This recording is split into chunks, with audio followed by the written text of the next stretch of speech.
Huh? You were like a 6. I'm a 5. Oh, you're even smaller. Yeah, Yeah, like doll feet. Yeah, it looks like I was walking.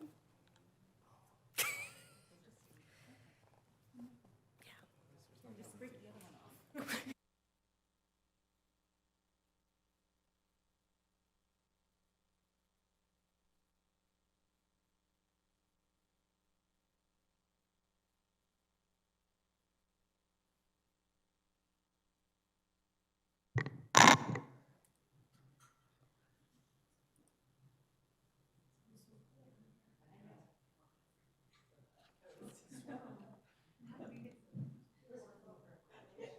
I know. Yeah, Carlos.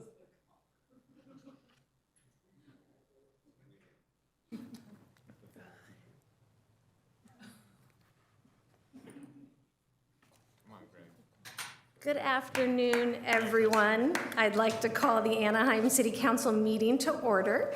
Pursuant to SB 707, this meeting will include in-person and remote participation via webinar. Clerk, can you please call roll? Thank you, Mayor. Councilmember Bayless? Here. Councilmember Bacalba? Present. Councilmember Kurtz? Here. Councilmember Maz? Present. Councilmember Meeks? Here. Mayor Pro Tem Leon? Present. Mayor Aiken? Present. Let the record show we have all 7 members present. Do we have any additions or deletions to our closed session agenda? Mayor, there are none. And do we have any public speakers or speakers on the telephone to address our closed session agenda? Mayor, no, we don't have any in-person speakers and any remote speakers, and we did not receive any electronic comments on the closed session agenda. Wonderful. So we are now going to close public comment on the closed session, and we will recess to closed session.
quorum.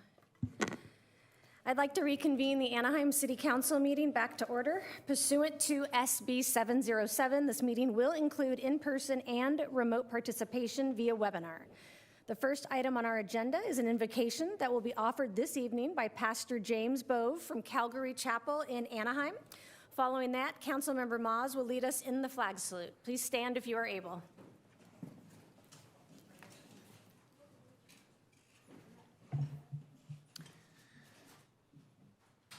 Mayor Aiken, City Council members, just want to say thank you. It's an honor to be here to represent Calvary Chapel Anaheim and the Christian community here in Anaheim. We're so thankful for all of your hard work and your service to our community. I'd like to start with Matthew 5, 3 through 10 from the Sermon on the Mount. Blessed are the poor in spirit, for theirs is the kingdom of heaven. Blessed are those who mourn, for they shall be comforted. Blessed are the meek, for they shall inherit the earth. Blessed are those who hunger and thirst for righteousness, for they shall be filled. Blessed are the merciful, for they shall obtain mercy. Blessed are the pure in heart, for they shall see God. Blessed are the peacemakers, for they shall be called sons of God. Blessed are those who are persecuted for righteousness' sake, for theirs is the kingdom of heaven. Let's pray. Heavenly Father, I thank you for our city. Lord, thank you for this place and where we live, Jesus, and work and serve each other. We pray peace in our city, Lord God. We pray, Jesus, that your precepts, your principles would rule in this place, Lord God. I pray for each city council member that you would protect each one of them, that you would bless them with wisdom and guidance as they seek your heart and your will in all things, Lord. We invite your presence here tonight, Lord God. We pray for honesty and integrity. We pray for selflessness in each decision, that the people would be in consideration, Lord God, and what's best for everyone involved. Lord, we pray protection over our city, Lord Jesus, in every aspect, Lord God. We thank you for those serving as emergency responders and in all kinds of capacities within our city, Lord. Again, we pray wisdom tonight in each decision, and we especially pray for your grace because we recognize that we're imperfect and we make imperfect decisions. So we ask your grace in Jesus' name. Amen. Thank you. And as we say the Pledge of Allegiance tonight, please keep in mind the men and women who are currently serving in our military overseas, including members of our city staff. Ready? Begin. I pledge allegiance to the flag of the United States of America, to the republic for which it stands, one nation, under God, indivisible, liberty and justice for all.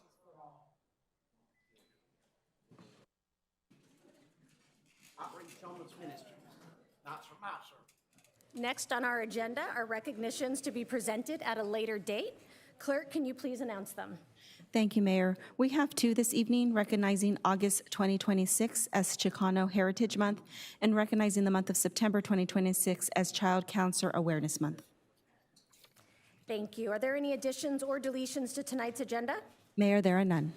Can you please outline the public comment procedures and call forward the first several speakers that will be addressing our agenda? Thank you, Mayor. Speakers have one opportunity to address the City Council. The first public comment period is limited to 90 minutes or until all agenda item speakers have been heard. Any time remaining of the 90 minutes will be provided to speakers who wish to speak on any non-agenda related items, but within the council's jurisdiction. A second public comment period will be opened by the mayor only if any non-agenda item speakers were not heard during this first public comment, and it'll be open at the end of council business. The time limit for public comments is 3 minutes per speaker. In compliance with California Senate Bill 707, remote public participation is available at all city council meetings. Members of the public wishing to address the city council remotely must submit a remote speaker card available at anaheim.net/councilwebinar. Detailed public participation, it can be found on the city's website as well as on the published agenda. For in-person speakers and participants, speaker cards are available at the back of the council chambers. The name and contact information requested on the speaker card is optional. Any unidentified speakers will be called by the speaker card number. Remote participants will be called to speak following in-person speakers. At this time, I'd also like to announce that Spanish interpreting services are provided at every city council meeting. Simultaneous Spanish interpretation is provided through the use of headsets, and consecutive interpretation is available to anyone who would like to address the city council. For those participating remotely, the webinar supports automated live captions in multiple languages, including Spanish. For translation services in other languages, please contact the city clerk's office at least 48 hours prior to the scheduled meeting.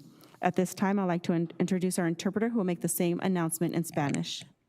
Buenas tardes. Se ofrecen servicios de interpretación al español en todas las reuniones de todas las reuniones del Consejo Municipal. Se proporciona interpretación simultánea al español mediante audífonos y se ofrece interpretación consecutiva para quienes deseen dirigirse al Consejo Municipal. Para los miembros que participan de forma remota en el webinario, cuentan con sustitutos automáticos del directo en varios idiomas, incluyendo el español. Para solicitar servicios de interpretación en otros idiomas, por favor póngase en contacto con la oficina del secretario municipal con un mínimo de 48 horas antes de la reunión programada.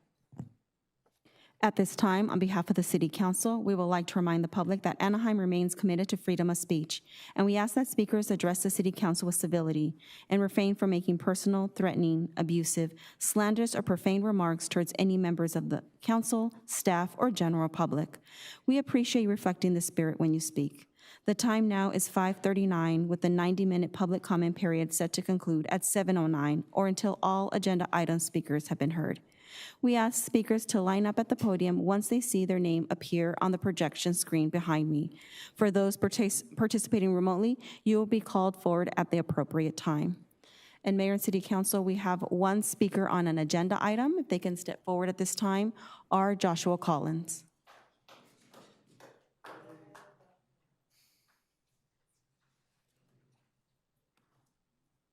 Good afternoon, Mayor and Council. My name is R. Joshua Collins, founder of Homeless Advocates for Christ on Facebook. And first, I want to encourage everyone to give life to Jesus Christ, who died on the cross for us to save us from hell, to give us everlasting life. We've all sinned, and only Jesus can save us from our sins and give us that new purpose. And know that one of the greatest purposes that we have as believers is to help those in need. Obviously, Jesus cared very much for them. And I want to build a bit of an argument for safe parking for the homeless, a public area where they can do this and get this on the agenda.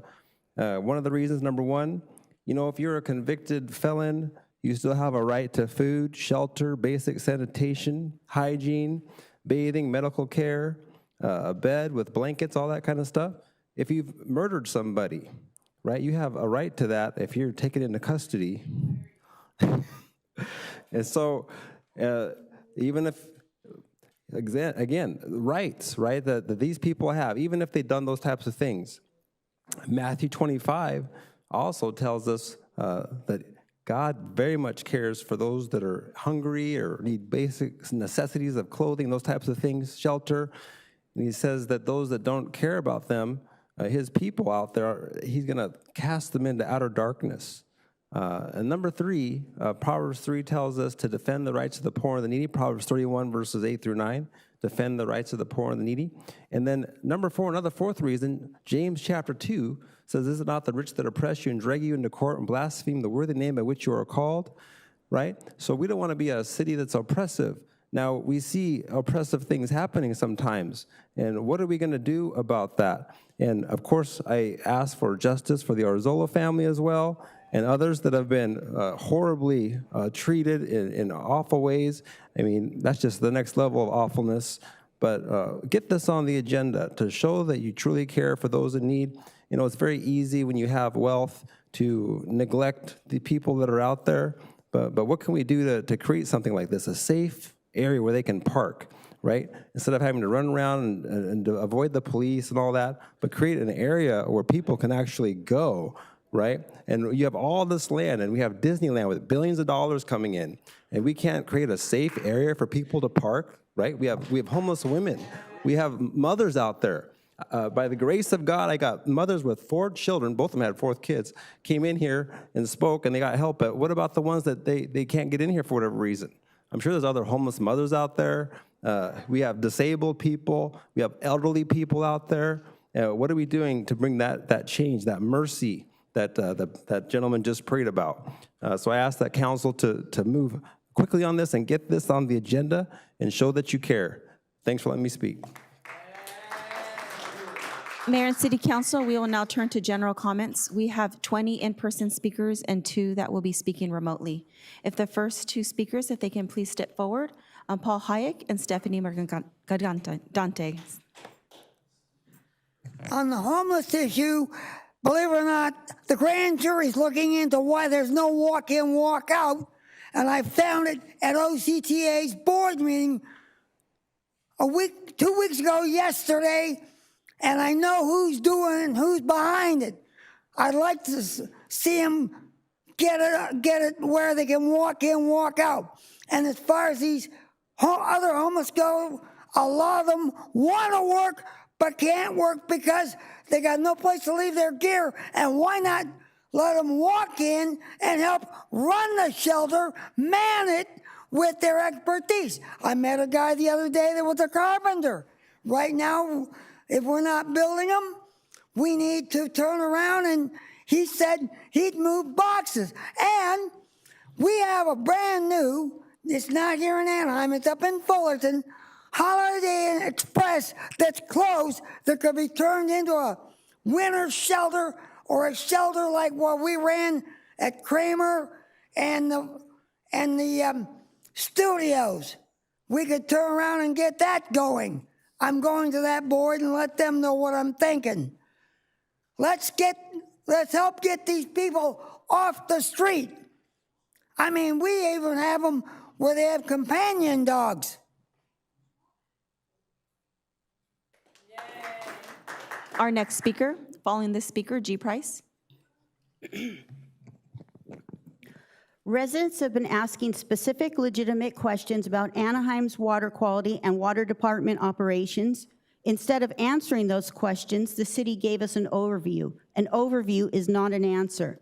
The one admission we finally received concerned the shutdown date for Well 51. The dates didn't match, and the city could no longer deny the discrepancy.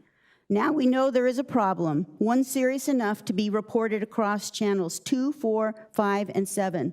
Today's question is simple. Will you continue to deny it? Between October 2025 and June 2026, 2 audits of Anaheim water operations were conducted under Public Utilities leadership. These were not casual reviews. Their stated purposes included protecting public health, ensuring drinking water compliance, identifying system risks and vulnerabilities, and recommending improvements to water production, water quality, SCADA, and HMI. In October, Brown and Caldwell auditors observed water system operators on shift. Operators spent hours answering questions and identifying areas where Anaheim's water system could be improved.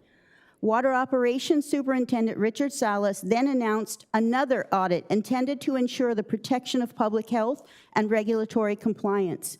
Its scope included Lanane, the distribution system, and Anaheim's ion exchange treatment facilities. Those facilities are particularly relevant now. On July 28th, the multiple supply wells shut down simultaneously. Residents lost water, Angel Stadium lost water, Disneyland lost water, even City Hall lost water. These aren't hypothetical vulnerabilities, they happened.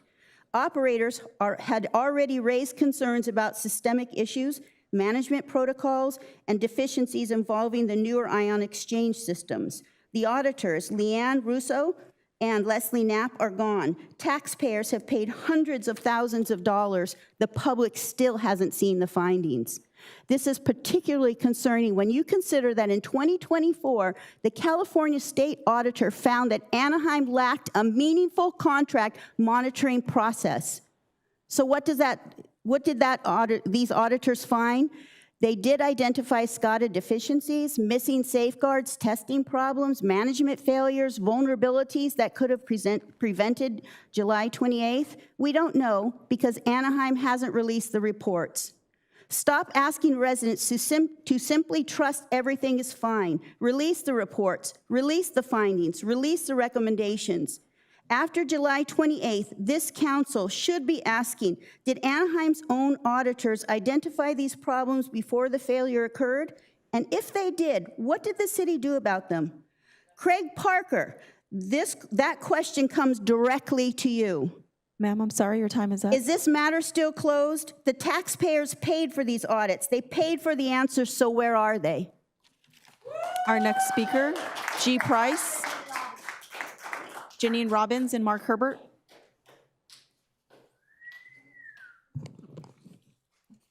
In January of 2024, the California State Auditor found that Anaheim lacked a meaningful contract monitoring process and didn't properly manage the contracts it entered into. The auditor found that Anaheim failed to adequately ensure satisfactory deliverabilities, monitor contractor quality and performance, and conduct compliance reviews. Also, they didn't identify contractor problems. These findings matter today. The city is paying Dudek $180,000 for a wildfire evacuation study that is over 6 months late. The same company that completed the festival evacuation study. And once again, residents appear to be doing the city's contract oversight. Is the city negligent, incompetent, or is this just the Anaheim way? Residents identified a potential discrepancy involving over 2,300 vehicles in the evacuation calculations. Dudek's festival study identified over 3,000 residential units in zones 4 and 8. This new study magically found 600 more units with 3,619. Which number is actually correct? Festival used 2.5 vehicles per household to calculate their evacuation times. This study uses 3.4 vehicles. Why is there such a large deviation?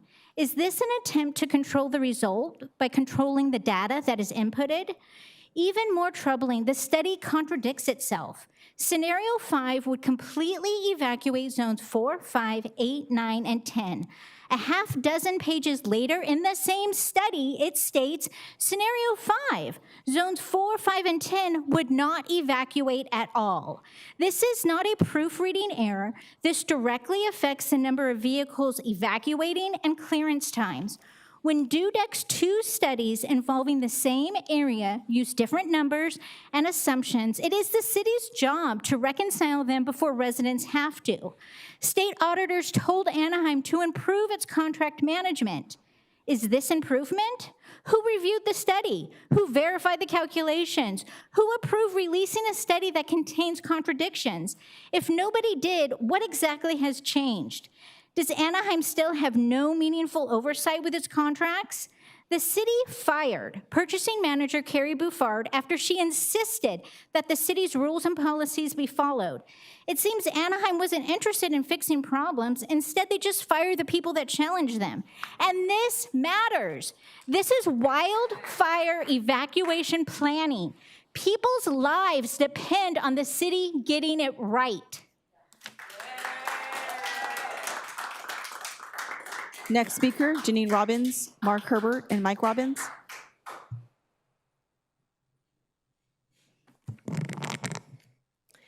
How many current and former employees have filed claims against Anaheim in the last 2 years?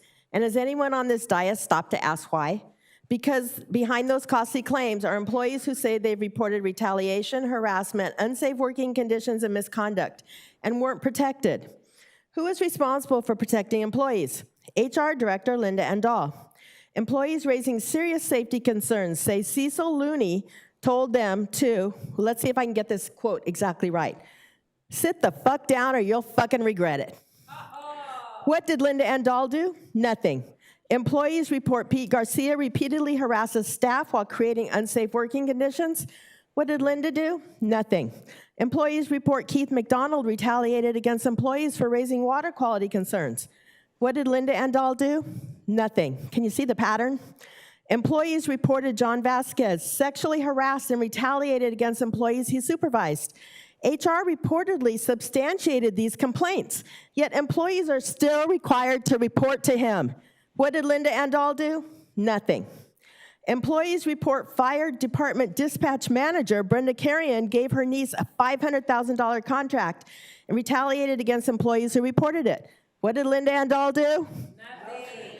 Employees involved in investigating allegations of police overtime abuse involving Jose Duran and Tony Lee subsequently reported retaliation. What did Linda Andal do? HR is supposed to minimize the city's liability, not create it. Yet these problems escalate into claims, investigations, and litigation, and taxpayers pay the bill. Mayor Aitken meets privately with Linda Andal, yet those meetings don't appear on the mayor's public calendar. Why? Risk management employees publicly described being overworked and understaffed while recommendations addressing staffing were ignored. Then the city spent approximately $100,000 on a workers' compensation study that Linda Andal also ignored. Andal and Vanderpool met with AdminSure without the risk manager. Why? Meanwhile, there are allegations HR manager Alex Mohajer walks around the hallways using a marijuana vape pen during work hours, including before negotiation meetings, yet he is responsible for investigating employee relations complaints. So who investigates HR? Is HR held to the same standards as everyone else? Council should demand an independent investigation. But Linda Andal isn't the only problem. Rob Fabella, you're the city attorney. Your job is to protect this city from liability. Yet taxpayers continue paying for claims and lawsuits while employees say the same problems continue. At what point do you tell this council that the problem is not the employees raising concerns, but the department heads you're protecting? Protecting leadership from accountability isn't protecting Anaheim, it's creating even greater liability. And Mr. Fabella and council, this is all happening on your watch. Imagine walking around, a manager in Ms. HR Robbins, just smoking your time pot is up. blatantly, in public, with all the employees. Ms. Robbins, I'm sorry, your time is up. Mark Herbert. Followed by Mike Robbins and Dave Duran.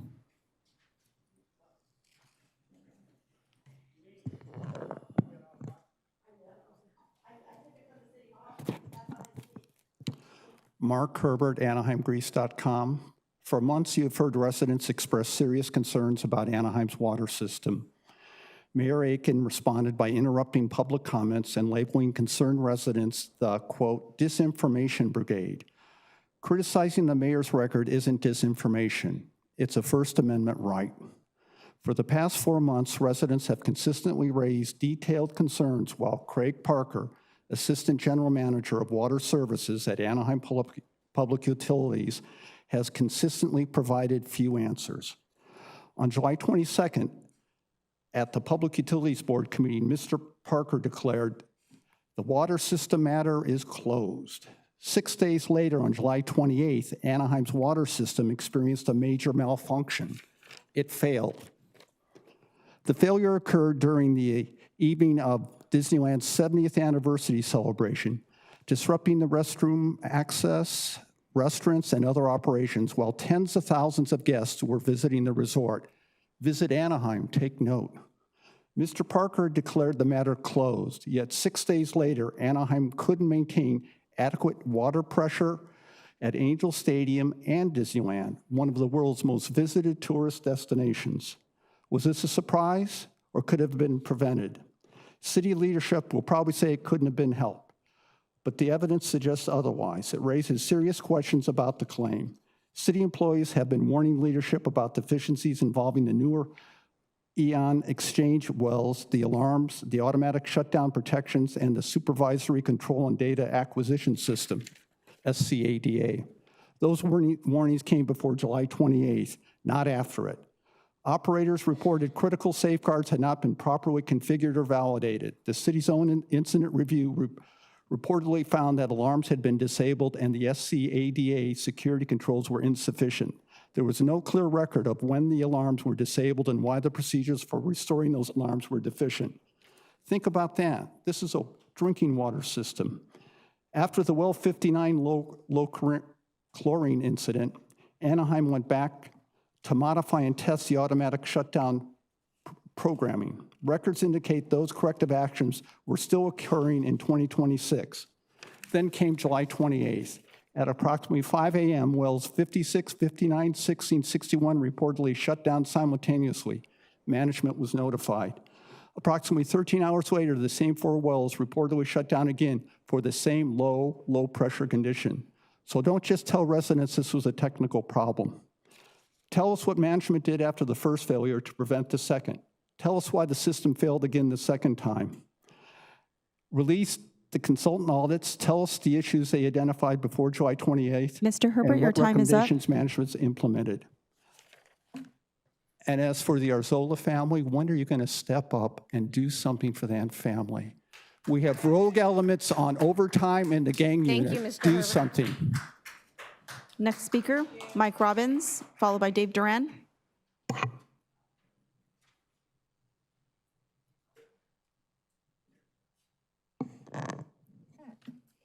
You know, we spent $1 billion to establish the well system and the recycle system here 25 years ago. On August 5th, Chief Manny Sid attended a Los Amigos meeting and was questioned about the overtime timesheet allegations involving Anaheim Police Association President Jose Duran and former Vice President Tony Lee. Chief Sid responded, "There isn't any necessarily specific culpability to any one person. There were systemic or managerial oversight shortcomings. Police officers are entrusted with enormous authority. We trust them to testify truthfully in court. We trust their police reports. We trust them with badges, weapons, and the power to arrest people. Surely then we should be able to trust them to accurately report the hours they work." California Highway Patrol faced allegations of overtime fraud within its own East LA station. CHP didn't simply acknowledge weaknesses in its oversight system, change its policies, and move on. CHP investigated its own officers and referred the matter to the DOJ. That's an important distinction. What did Anaheim do? Hired a consultant to audit itself, which is basically buying the answer that they want on the taxpayer's dime. So why does Chief Sid seem so reluctant to scrutinize the officers who actually submitted these hours? Could it be because Jose Duran told people that he got Chief Sid the top cop job?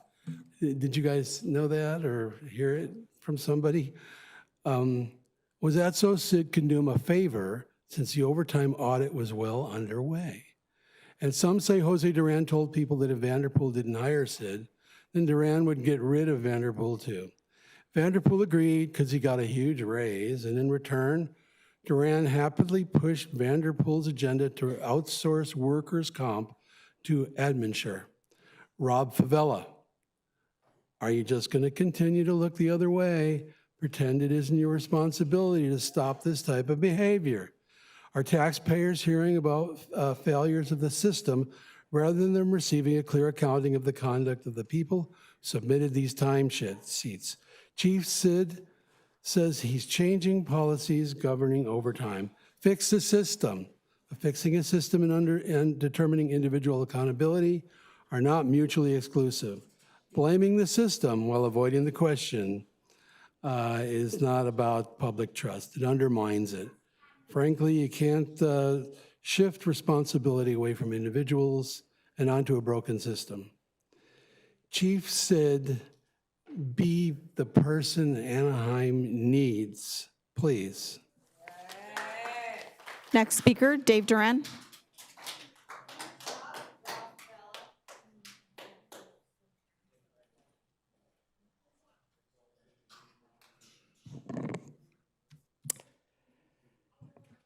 Water system failures, wildfire evacuation discrepancies, costly HR lawsuits, contract management negligence, conflicts of interest, and allegations that raise serious questions about who is doing favors for whom.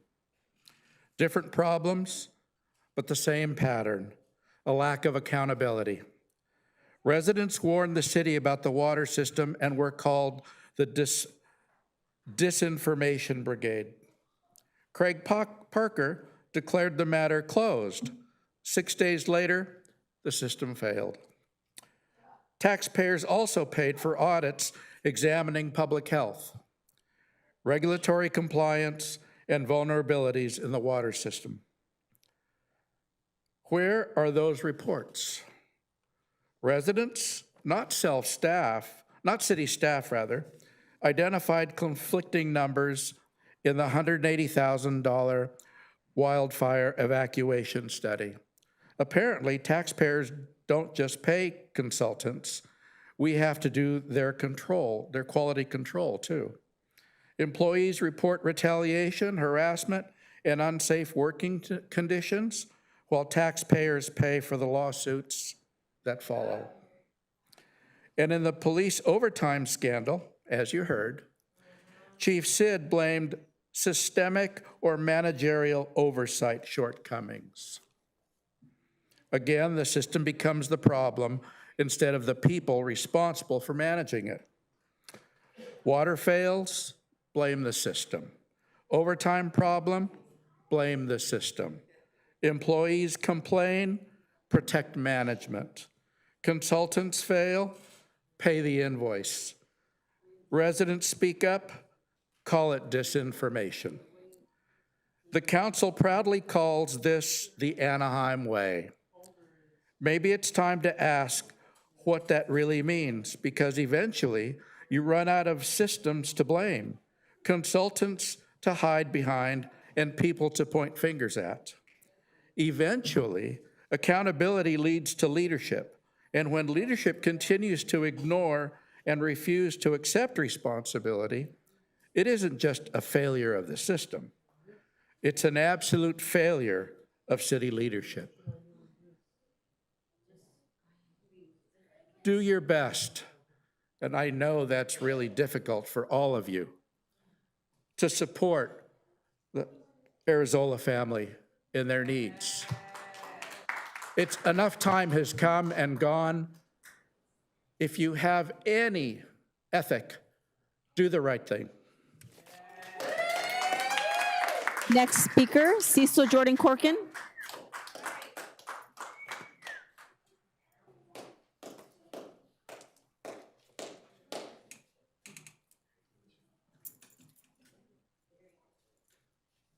I'm trying to give you the skeleton outline of Disney.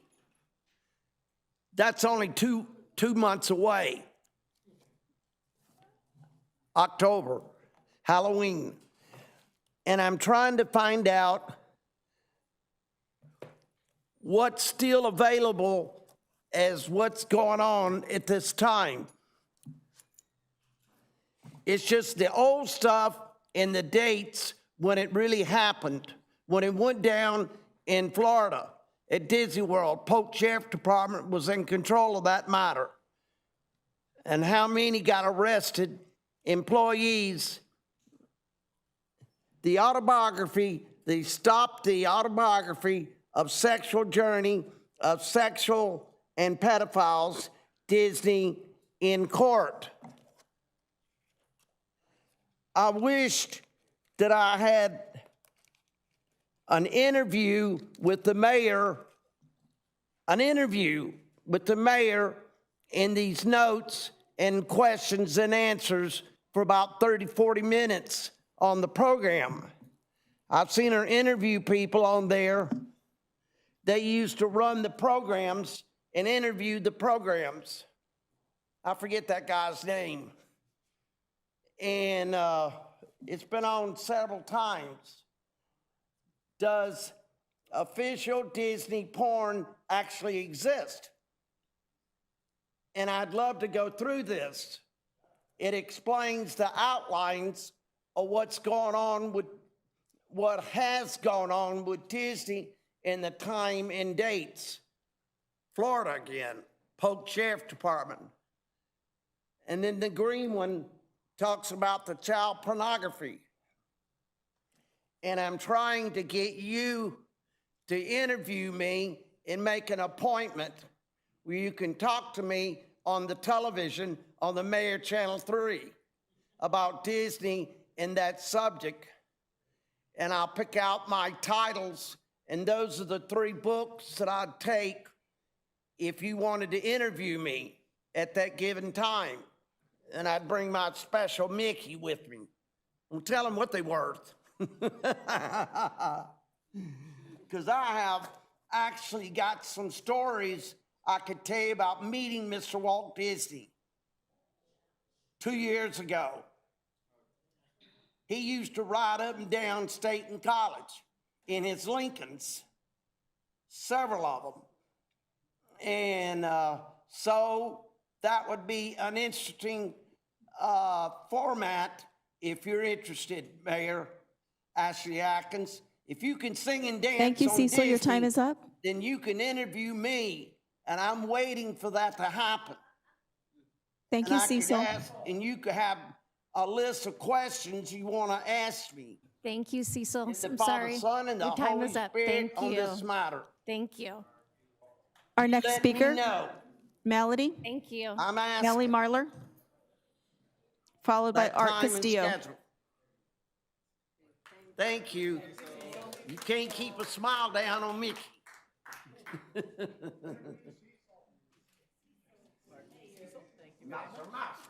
you very much. Good evening. My name is Melody Marlar. I'm a resident of District 3 and a member and volunteer at the Anaheim Senior Citizens Club and an applicant for the vacant position of the Older Adults Commission to represent my district. One Saturday each month, the hardworking community staff under Maureen Richardson, the Anaheim Senior Citizens Club, volunteers, and the Anaheim Senior Table Tennis Club have scheduled events at the Downtown Community Center. On that Saturday, those events and activities are dependent on the parking lot adjacent to both the center and Center Greens Park, and are usually concluded by 3 p.m. on that one Saturday each month. They are scheduled well in advance so that seniors and volunteers have access to that parking. On Saturday, July 25th, a pop-up event was scheduled at Center Greens Park that negatively impacted the parking lot availability for the seniors from all over the city of Anaheim that come in and depend on its availability. One of the state of California's master plan for aging goals is equity and inclusion for all seniors. And as a member of 2 vulnerable populations to neglect and isolation, I believe it's important for the city to consider the hard work of the Senior Citizens Club, volunteers, and community services staff who schedule programs and services well in advance on behalf of all the senior citizens of Anaheim. And consider pre-existing programming before you schedule Center Greens Park so that it doesn't future negatively impact the parking over there, because they really are dependent on it.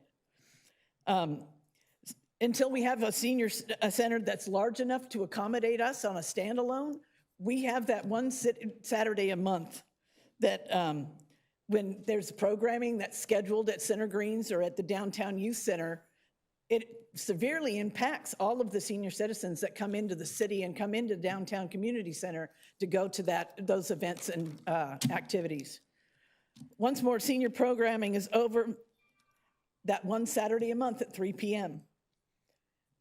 My request is that any events at the Downtown Community Center, Center Greens Park, or the Downtown Youth Center be scheduled after all senior events and activities on that one Saturday a month be postponed until we're out of there by 3 p.m. in the afternoon on that one Saturday a month so that the parking is not negatively affected. Because there's nothing we can do if we're scheduled over. You know, there are ways that we can work together to make sure that the seniors of this community are not overrun and not neglected by a pop-up event. And that's all I got. Thank you. Art Castillo.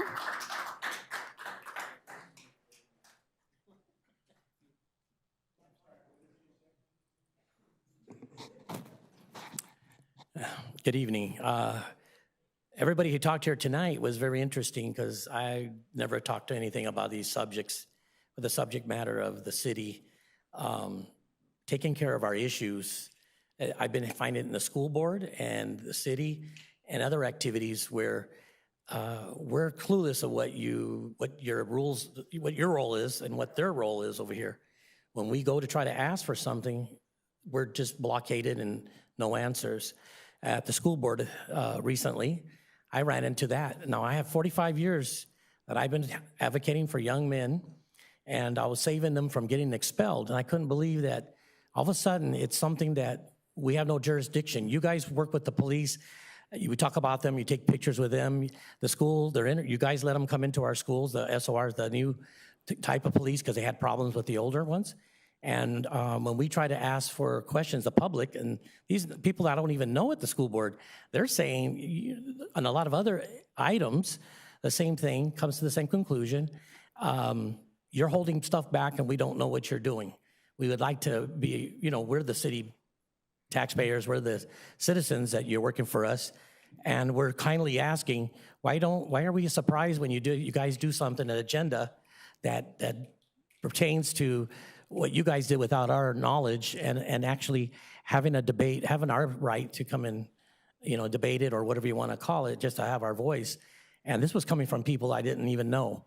So there's a lot of things here that could be giving us, I think, because I asked the school, I said, what laws now? I can't go help a kid. The parents said I can go in. Now you're reverting me, I can't. When for 45 years I did it.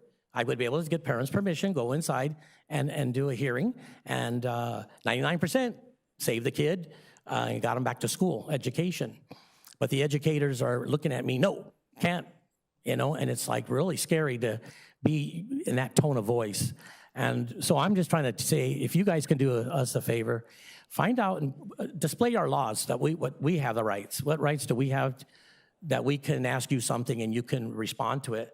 The police has a union, and then there's the employer and employee. So I started learning that. We can't just ask. They have no right. The chief has no right to push an officer because he's under a union that we're going to go after him. So he has to figure another way of doing it. But I think in these cases of this Garcia, this officer that we're trying to get out of that neighborhood, think if it's getting this tight, this kind of a disruption in the community, you think maybe that he would be kindly to say, I would volunteer to go to another area and not cause a problem. I mean, I think that would be nice, right? I think you guys would want to tell him. I know you can't make him, but if he's doing something that's not right, disrupting the community. I'm an advocate. Sir, I just try to your time make is things up. work better. So, kind of taking thought about that. And the veteranos here, we're Mr. Castillo, still your here. time is up. Our next speaker.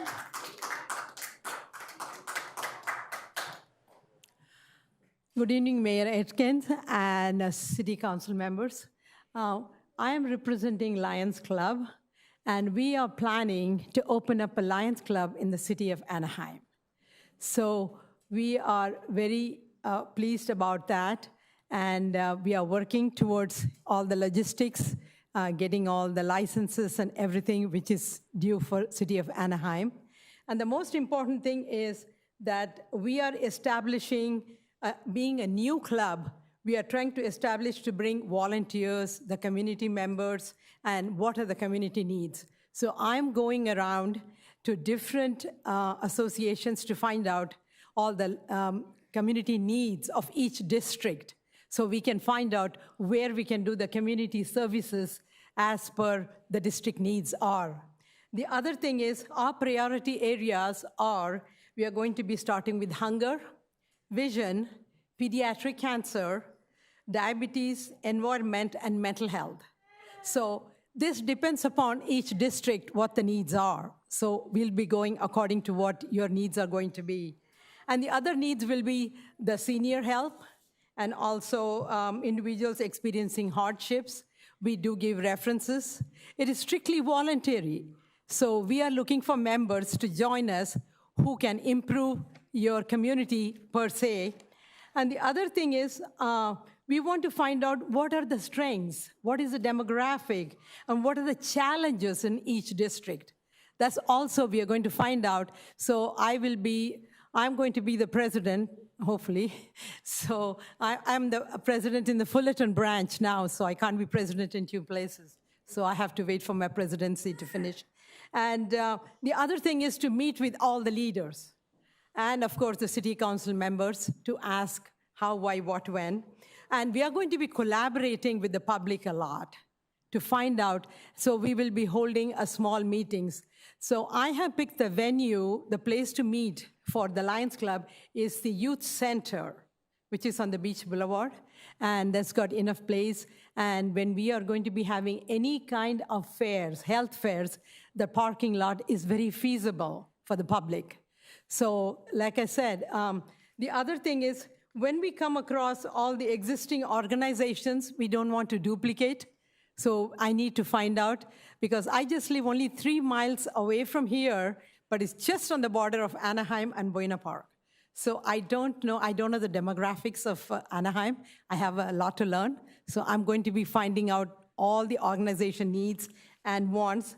And the last thing is going to be talking to all the church members too, because they also do a lot of programs at the churches. So we can collaborate with the churches and get their help. And of course, Ma'am, I'm sorry, your time is up. Police department and the other fire departments and everything. And thank you for listening. We'll have our next speaker, card number 7615.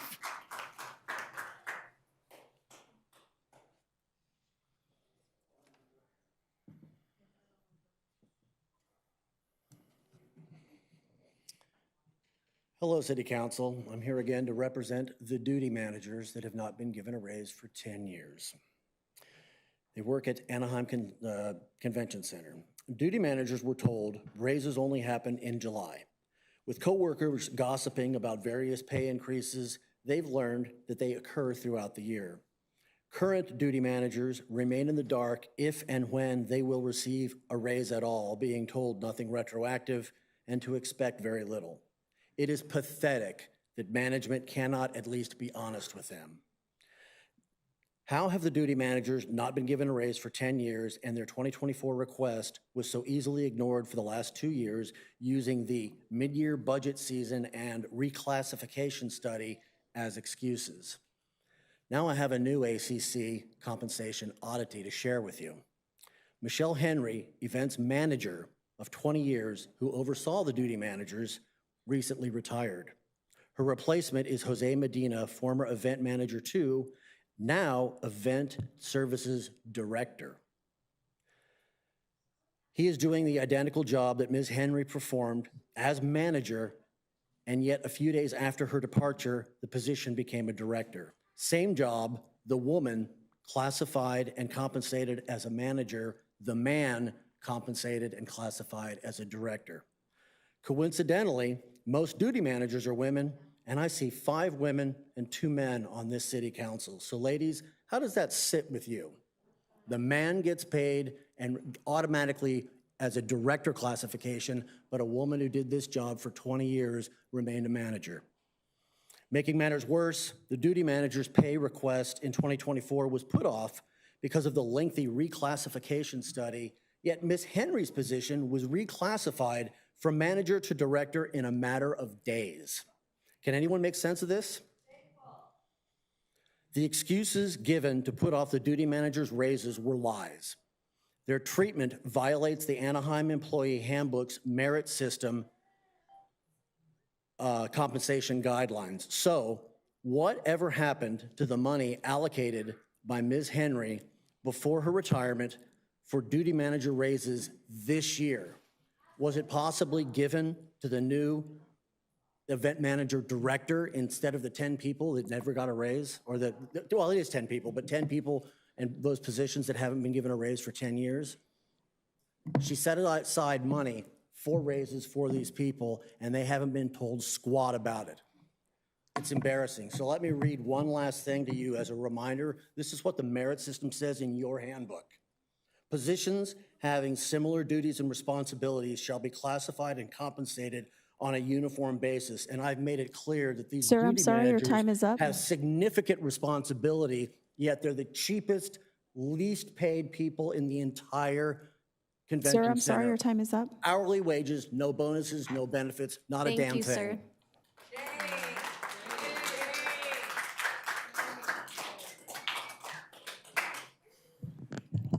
Kualitutaki, ni tokan masa, ni tokan tekpat. Nehanieste piloti, nehameshika. We stand on the lands of the Tongva, Kish, Gabrieleños, Gabrieleñas. I want to just share and take the time of celebrating the Chicano Heritage Chicano Month. Chicana, not just Chicano, but Chicana as well. I want to connect this history with, I remember taking classes at Fullerton College with Jerry Padilla and Adela Lopez. Chicano history, Mexican American studies, and also Native American history.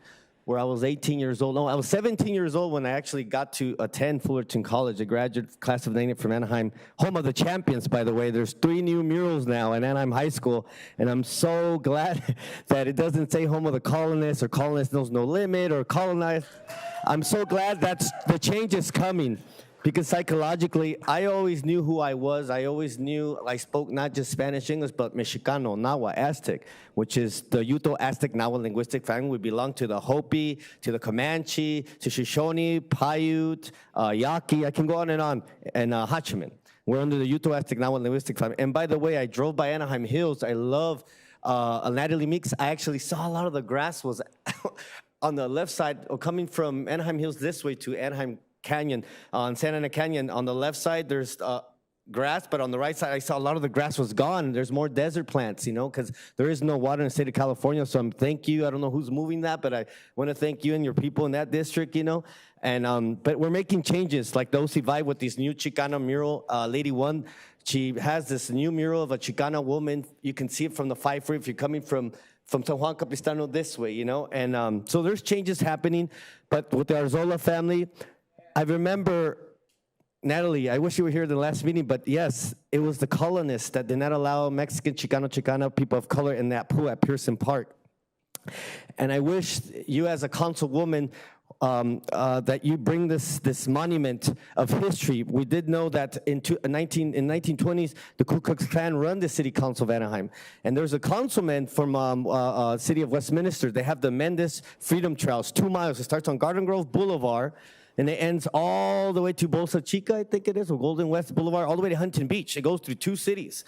And when you walk there, they talk about the KKK in Anaheim, how they were the colonizers that, you know, killed and murdered, and they're still killing us. Look what happened to Arzola. Look what happened to Donna in 2012 when Dr. Jose Moreno was this Chicano councilman. And man, but anyways, but there's so much to talk about. We have a lot of healing to do, but I hope we have a monument, some type of educational history for the kids, for future generations, like the young 2 twins sitting right there, the 2 Chicano native kids that have that Native American blood, that they learn the history. And by having that monument, we can create healing and spiritual awareness, you know, and we heal. And hopefully we can get that with time and education, hopefully connect with the school board. Thank you so much. Thank you. Our next speaker, Angelina Ortega.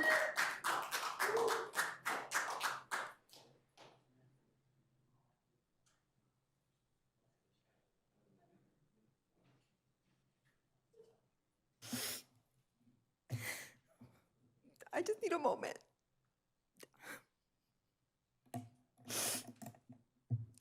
I'm here because I know I can speak up.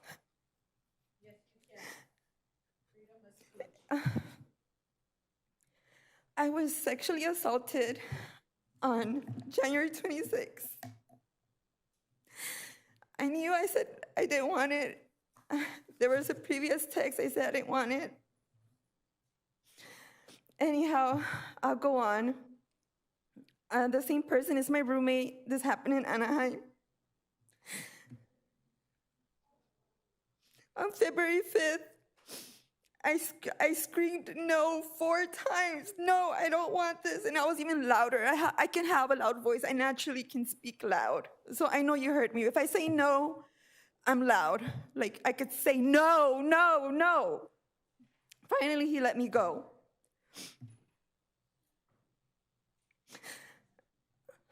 On February 7th, I had, this is my roommate I'm talking about. I paid my rent on February 7th. On February 9th, 2 days later, we had, I wouldn't even call it an argument. He just noticed that I was gonna be a little confrontational verbal, and right away he starts saying, "You're hitting me, you're hitting me." I was not hitting him. He said, I'm recording you. So I panicked, and I called the police, and I told the police, I want you to come as my witness. He's saying that I hit him when I'm not hitting him. So, officer, I have a great memory. I can tell you many officers' names that I have met. That day, Officer Ruano showed up February 9th, and I asked him, did he tell you I hit him? He goes, no, you didn't hit him. And I was like, I told him, I feel that if he's making false accusations about me, what's next? You know, I don't know what's next. I don't know what he's capable of. The very next day, February 10th, I had a domestic violence restraining order against me. I have never in my life been accused of domestic violence. I'm 44 years old.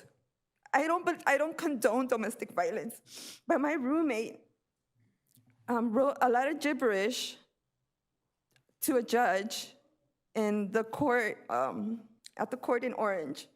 And I read everything that it said, the restraining order. What he wrote as his defense was, it looked like she was gonna hit me, and I was scared. There was no police reports ever against me. I never even tried to hit him. I never even raised my hand at him, but yet I'm asked to leave my apartment, and I thought it was fake. I didn't believe the restraining order. And I also have the cutest dog, a 13-pound ESA dog. That day, I didn't believe the restraining order, and I went to walk my dog. All I had was a dog, a leash, and my clothes. I had no purse, no ID, no money, nothing. Ma'am, I'm so sorry. I have more to say at the end. I can speak more. You're saying my 3 minutes are up? I know this. Thank you so much for coming here today. On your, the first incident, did you file a report with the Anaheim Police Department? Well, 'Cause can I tell you that on March 19, I was told to shut up by Anaheim PD. I try to say, hey, this guy has made sexual advances toward me, and I was told by Officer Jay States, shut up 3 times. And I didn't report the sexual assault till May because I was already told to shut up many times, and I didn't get to the part where I was arrested for 9 days, innocent, no charges. I spent 9 days in jail, moving around all over OC, and then I had a false warrant put on my record from OC put it on me. They found a name that matched my name, no fingerprints, no matching ID, wrong birthday, and I went to LA also. So that's why I was in jail innocently If for you're 9 days. comfortable, could you leave your contact information so that we can, direct you to both legal resources? Yeah, I may be homeless next mental week. I already health have an eviction resources? notice, and the judge, just because they see an arrest, they think I'm guilty. Just because you're arrested does not mean you're guilty. I have never been charged of anything. Absolutely. And we have officers in the back, but I also want to make sure that we have your contact information, just in case you're not comfortable addressing it tonight, so that we can follow up Addressing and make what? sure.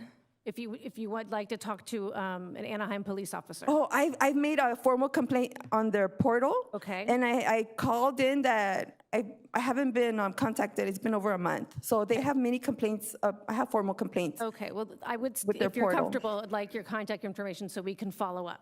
Yeah. So the reason I'm speaking, it was also Anaheim PD. You haven't done a great job. Thank you so much for coming.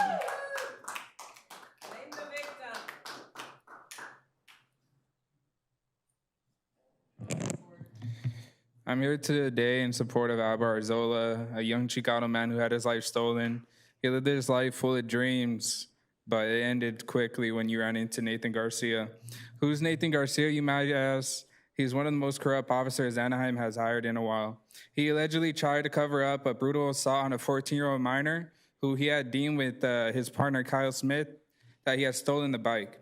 Over a stolen bike, 2 grown 20, 30-year-old men assaulted a 14-year-old child. Anaheim was ordered to pay $247,000 in this case. What does $247,000 give you?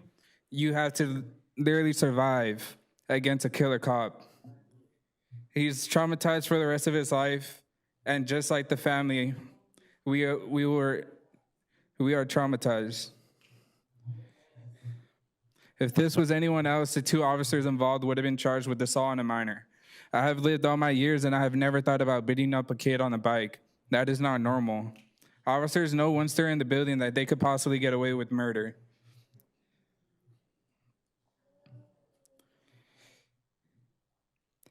Still, Anaheim PD is holding all the charges against Emmanuel, and they are not feeling sorry for him. Anaheim PD killed Alvar Arzola in front of his friend, and they haven't released any information about what really happened that night. The second officer had his body camera off, and Nathan Garcia fell over. If it wasn't for the neighbor's camera directly across the city, directly across the house, that we would have not have a single angle of Albert's killing. Nathan Garcia will claim that he shot out of fear and out of self-defense, except he wasn't the one being held at gunpoint. Nathan Garcia waved his gun directly at Albert's head. What do you expect of a person? The human nature is when you sense danger, you get scared, you run, you try to do whatever you can. Albert was laying on the ground. He wasn't moving an inch. Every month that goes by that you guys won't tell us who was the partner, it just makes it more obvious that it could have been Kyle Smith. You know, it just screams Kyle Smith. I haven't seen Sutter since he told me that it wasn't Kyle Smith. But I mean, I don't really believe Sutter because he told me both officers had their body cameras on at the time of the shooting. I mean, the family was waiting for the second officer's point of view, and it was never released. Thank you. Next speaker, Pearl Arzola, followed by Grace Arzola.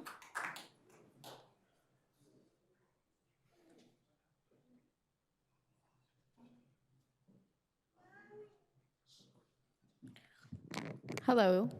So on Sunday, on Friday, my cousin got pulled over for double parking, which was false because he just pulled up from my house and he was calling me to move my car. But then once he called me to move my car, he also said that the cop pulled up in back of him and pulled him over. They asked if the car was stolen, which was actually kind of stupid. Why would we be driving stolen cars? And then after they asked him for his license, registration, and insurance, the cop faces me and goes, "So, how's your dad doing?" And I look at him and I'm like, why do you care how my dad is doing when you killed his son? How do you think my dad is doing? How do you guys think my dad is doing right now? How do you think my mom's doing right now when Anaheim PD has murdered my brother in front of our lawn, in front of our faces, and shot his best friend in his head in front of our faces? How do you guys think we are doing? Do you guys think that we are doing fucking fine and dandy and we are just right here? We are trying to survive. We're in survival mode. So I just think it's honestly harassment, the fact that he would even ask that insensitive question and ask me. And this is also the same officer when you guys took us to the precinct that night. This is the same officer that was looking at us in our faces, just like, oh, well, you guys are here, so who cares, when we were asking questions. I asked him how my dogs were doing because Anaheim PD went inside my house and let my dogs loose, and I have confirmation from my neighbors that they opened the door and all of my dogs were running wild. I have a husky. I don't know if you guys know anything about huskies. Once a husky is let loose, there's no way to get in the back because they think it's free game and everyone's having a playtime. And it literally took the neighbors 2 hours to get that husky, and you guys just didn't care for my dogs or anything. You guys didn't even care for my brother. You guys left them laying there until 4 a.m. But I just think it's really insensitive for an Anaheim police officer to ask me how my grieving father is doing and ask my cousin if his car was stolen. I think you guys really need to put pressure on these cops and tell them to stop asking insensitive ass questions. Thank you.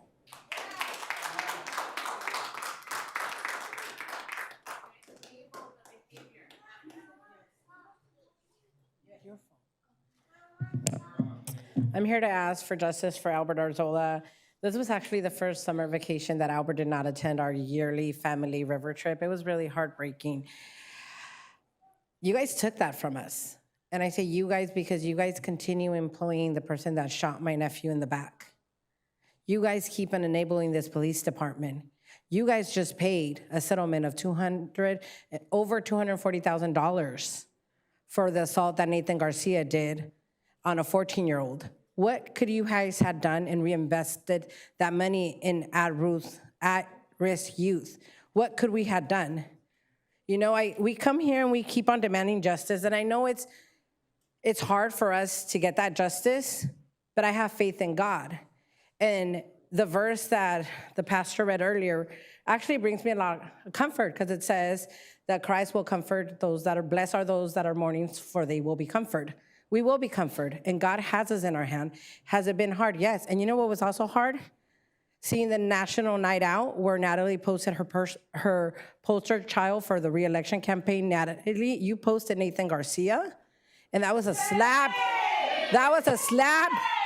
That was a slap in the face for us. But it's okay, because you're running for re-election. And I'll make sure that I knock in every door on District 3 and tell them that you protect killer cops. I will tell them. I will knock. We have a coalition. It's not just me, Natalie. We have a coalition, and we will be knocking. We will be knocking. We'll be organizing. We will make sure that someone sits in that chair that represents the whole city's interests, not their own, and that does not protect killer cops.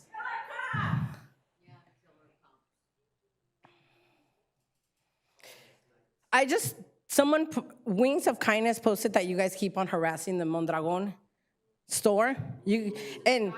Mas, you're big about picking up trash and this and that, but the code enforcement were out there because this lady has a trash can outside of her liquor store. Do you guys rather have people walking, throw stuff on the floor, or throw it in the trash can? What do you guys want? The planters are too big. They're blocking the sidewalk. You guys can't have it both ways. You guys told her to take off an Angels flag, but when the Ducks were in the playoff, which I love the Ducks, I love the Angels, I'm proud to be Anaheim, born, raised in Anaheim. You guys hang up the flag from the city hall. What's the difference between you guys and Mondragon? Why is there double standards? Why don't you guys love your community members, the people that put you guys in those seats? You guys should love, care, and protect them. You guys pledge an oath to the Constitution, not to the police union. Shame on every one of you. Juanita Lopez, followed by Christine Lopez.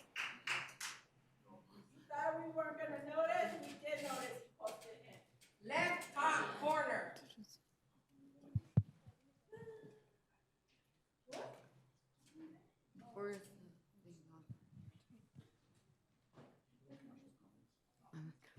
Hi, my name is Juanita Lopez, and I would like to move from where I'm living because I have 19 years living there, but the rents are too high for me to pay. It's like $3,000 for me to pay for the rent.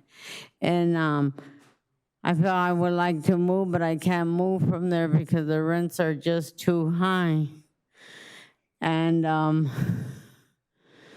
I can't move from there. So I don't know what I could do. Is there a way that I could get any help? Because I paid 1,000 and something and the rents are just too high for me to move from there. So I don't know where I could get any help.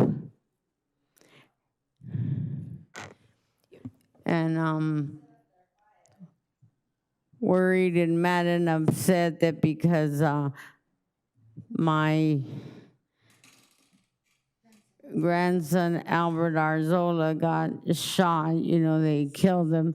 They shouldn't have shot him. They shot him. The police department came over and shot him at his house when he was already in the house and he had his hands up. I don't know why they could have done that.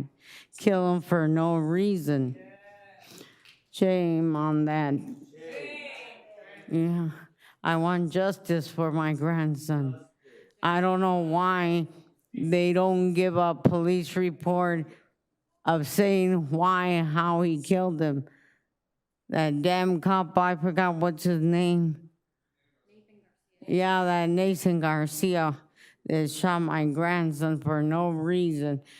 He should be living right now, being happy, enjoying himself with us, and now no longer he's with us. because of this, of what he done to my grandson. And now he's no longer with us. So awful, how such a shame of doing that to my grandson. That's all I got to say. Thank you, ma'am. Ma'am? Sergio? Sergio? Would you be able to have her talk to, we have 2 people from our housing department that are in the back. Depending on her personal situation, they should talk to her and they can give her all the resources that are available.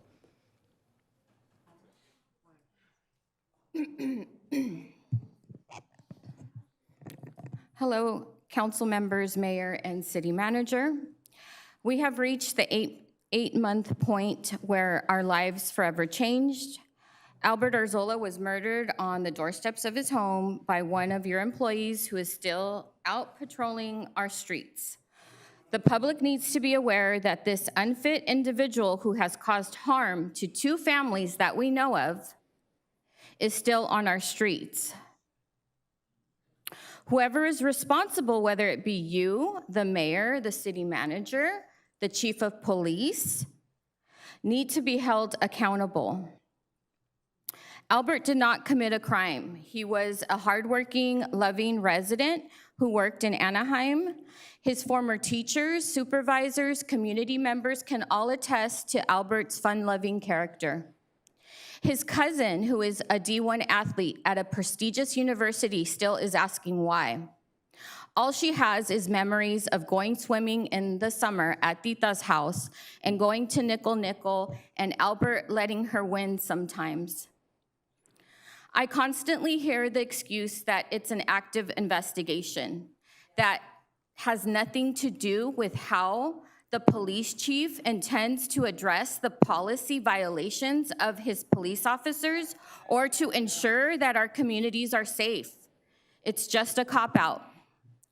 We know that when the police department participates in their own investigation, it always serves as an injustice to the true victims of the crimes. So I will continue to ask, what do you plan to do when you know there are repeated abuses by officers that cost your constituents' lives? When is it enough to stand up and change the system that harms so many of us?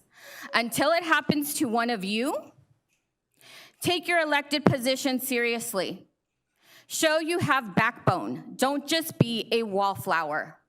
You may not see the consequences of your actions now, but all of us will remember the repeated inaction and make sure that your constituents do as well. Rent control. You know the majority of residents in Anaheim rent one of over 54% of occupied housing units, according to the census reporter. You have an obligation as elected officials to address the concerns of your constituents. If they all voted, you would no longer have a choice than to pass rent control ordinances. Otherwise, you would lose your seat. So that's what you can do for my sister who lives in Anaheim who's gonna vote in November. Pass an ordinance. You have the majority of voters that are renters, and you are not listening to them. You're disconnected. I don't know where your time and energy Ma'am, I'm sorry, your time and is up. representation belong, but you're missing that. You're not connected with the community. Take action. Thank you. Our next speaker, Ariel Espinoza.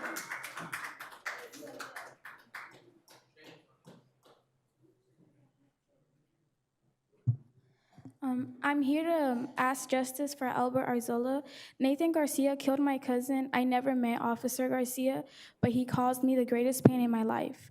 I am young and it's hard for me to process his loss, but what is harder for me is to understand how there has been no consequences for his actions and how City Council wants the community to feel safe when police officers with violent history like his is at events while under investigation.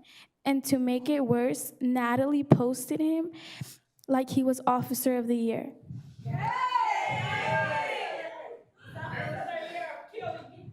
I hope you're ashamed of yourself, Natalie, because what you did was wrong. He killed someone. He killed my cousin. And just in case you guys were not able to see the photo when I held it up, here it is again. Or you can ask Natalie to look in her archive on Instagram and show you it on her phone. Next speaker, Bethany Albert. Hi, I want to talk to you guys tonight about enforcement. There's been a theme that has been ongoing in the 6 months that I've come here, and also in the lives of my neighbors around me, of inconsistency in enforcement. And what it ends up being is when it seems like when the codes and the laws protect people in power, then we uphold them as a body. When they don't, we can't do anything about it. This is an administrative issue as much as it is anything else, and I want to assume that that people who are involved in upholding the law in Anaheim are just really incompetent. Because, for instance, I requested from the city clerk some public records that are supposed to be presented to me within 10 days of request. I received an email back that said, I'm going to call on this code to postpone it 14 days. When I read the code, it said they have to give a reason for why it's being postponed. That is a simple code that anybody can read and understand how to follow through on it. Instead, it just feels like it was used to push off something that I had asked for. And that is the pattern that I see. I see it with small businesses in my neighborhood who are, like somebody else said, are targeted by code enforcement. It wasn't even Mondragon. We had a really successful coffee truck that was bringing life into our neighborhood, and code enforcement got called on them so many times that eventually the person who came to check on it looked at a code that is contradictory between the state and the city, and said, you have to do this, but you can't do this. And it was literally, you can't have both. The codes are not, they didn't make sense in that way, but it was used to push that business out of Anaheim and into Santa Ana because they're doing better about food vendors. So when the pattern continues to target Latino and Chicano businesses, families, neighbors, that is very concerning as an Anaheim resident. So you guys need to get better at communicating your understanding of the law instead of hiding behind it. You need to explain to us your understanding of why you can't talk about this, why you have to have a stone face Ma'am, I'm during sorry, this. your time is up. I understand that there's a reason, but you guys aren't communicating it. So we're getting a stone face. Ma'am, I'm and sorry, your nothing time is up. else. Thank you. I'm sorry, ma'am, your 3 minutes is over. Thank you.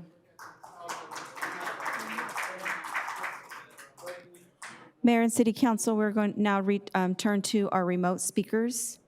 Our first speaker is Bobby Olay. We currently do not see him in the webinar. Our next speaker, Leslie Lopez. And Leslie Lopez is not in the webinar.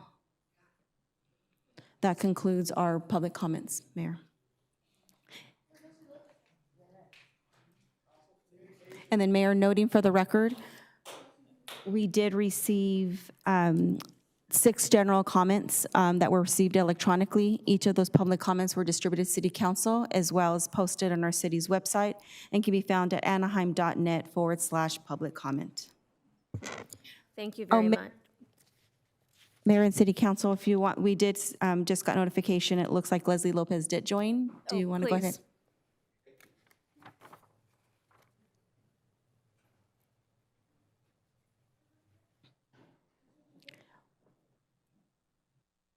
Leslie Lopez, if you can please unmute yourself at this time.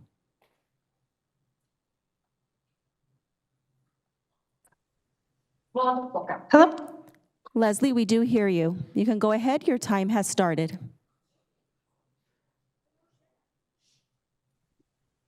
I'm sorry, are you guys able to hear me? Yes. Yes. Okay, thank you. You know, go ahead and start. Okay. Hi, my name is Leslie Lopez. My cousin Albert Azola was shot by Anaheim police on December 6th.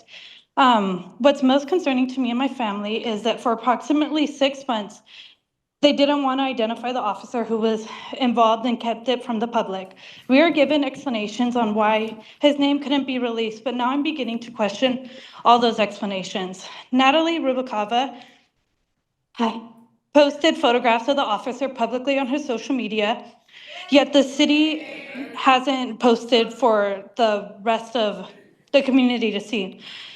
If there was genuine concerns about releasing his identity because of safety or privacy, then why was his photograph now posted publicly by Natalie?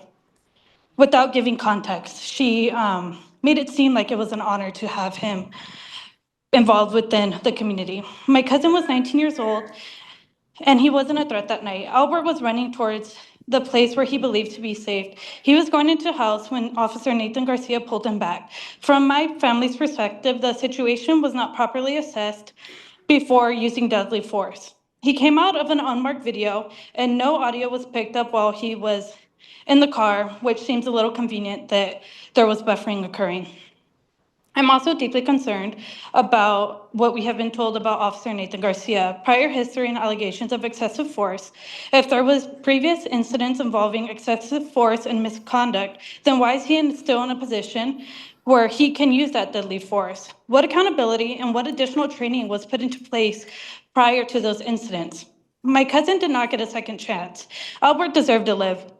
I also want the community to understand how these situations affect everyone, not just the families who lose someone, but the city also pays settlement involving allegations of police misconduct, and that's public money. Instead of repeatedly paying large settlements after someone is harmed, you can invest this money to training, accountability, de-escalation tactics, and also building some more community trust. We know that Nathan Garcia has already had a lawsuit because of excessive force on a 14-year-old. I am asking the Anaheim Police Department and Anaheim City, the city of Anaheim, to be transparent with the community. Because Albert wasn't just an incident report, he was my cousin, a 19-year-old whose life mattered. Our family also has to live the rest of our lives without him. We deserve transparency and we deserve accountability, and our community deserves to know when an officer uses deadly force and who they are. The department has done everything possible, hasn't done anything to help us and know that they are actively training and working with their officers to know the standards and how to deal with high pressure situations, because this should never happen to another family. Ms. Lopez, I'm sorry, your time is up. Right. And Mayor and City Council, that concludes our remote and in-person speakers. Thank you very much. So we're now going to close the public comment portion of the meeting and move to council communications. If any council members have something to share, please ring in. I'll start with Councilmember Moss. Thank you. Excuse me. Thank you. I have a few slides to share. Starting on August 3rd, we had a backpack giveaway in the Anna Drive neighborhood. ICNA Relief provided the backpacks and school supplies. This event was organized by residents and parent leaders from the PTA. My friend Sandra, Yesenia are there, and you can see students there who are volunteering their time to give back. So I just wanted to acknowledge the organization that donated the supplies, as well as the residents who gave their time. Next slide, please.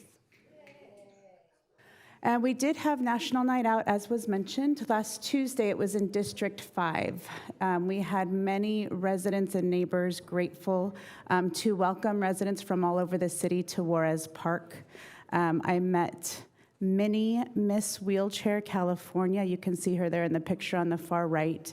She is an Anaheim resident, and so we had a great conversation that evening. Anyhow, just wanted to acknowledge the police department and the staff who put that event together, and I want to congratulate Jason Perez for being the reigning champion of the donut eating contest. Next slide, please. Last Thursday was the first day of school at Anaheim Elementary, or throughout the district, and there was one school in District 5 that had a special surprise from the folks at Disneyland.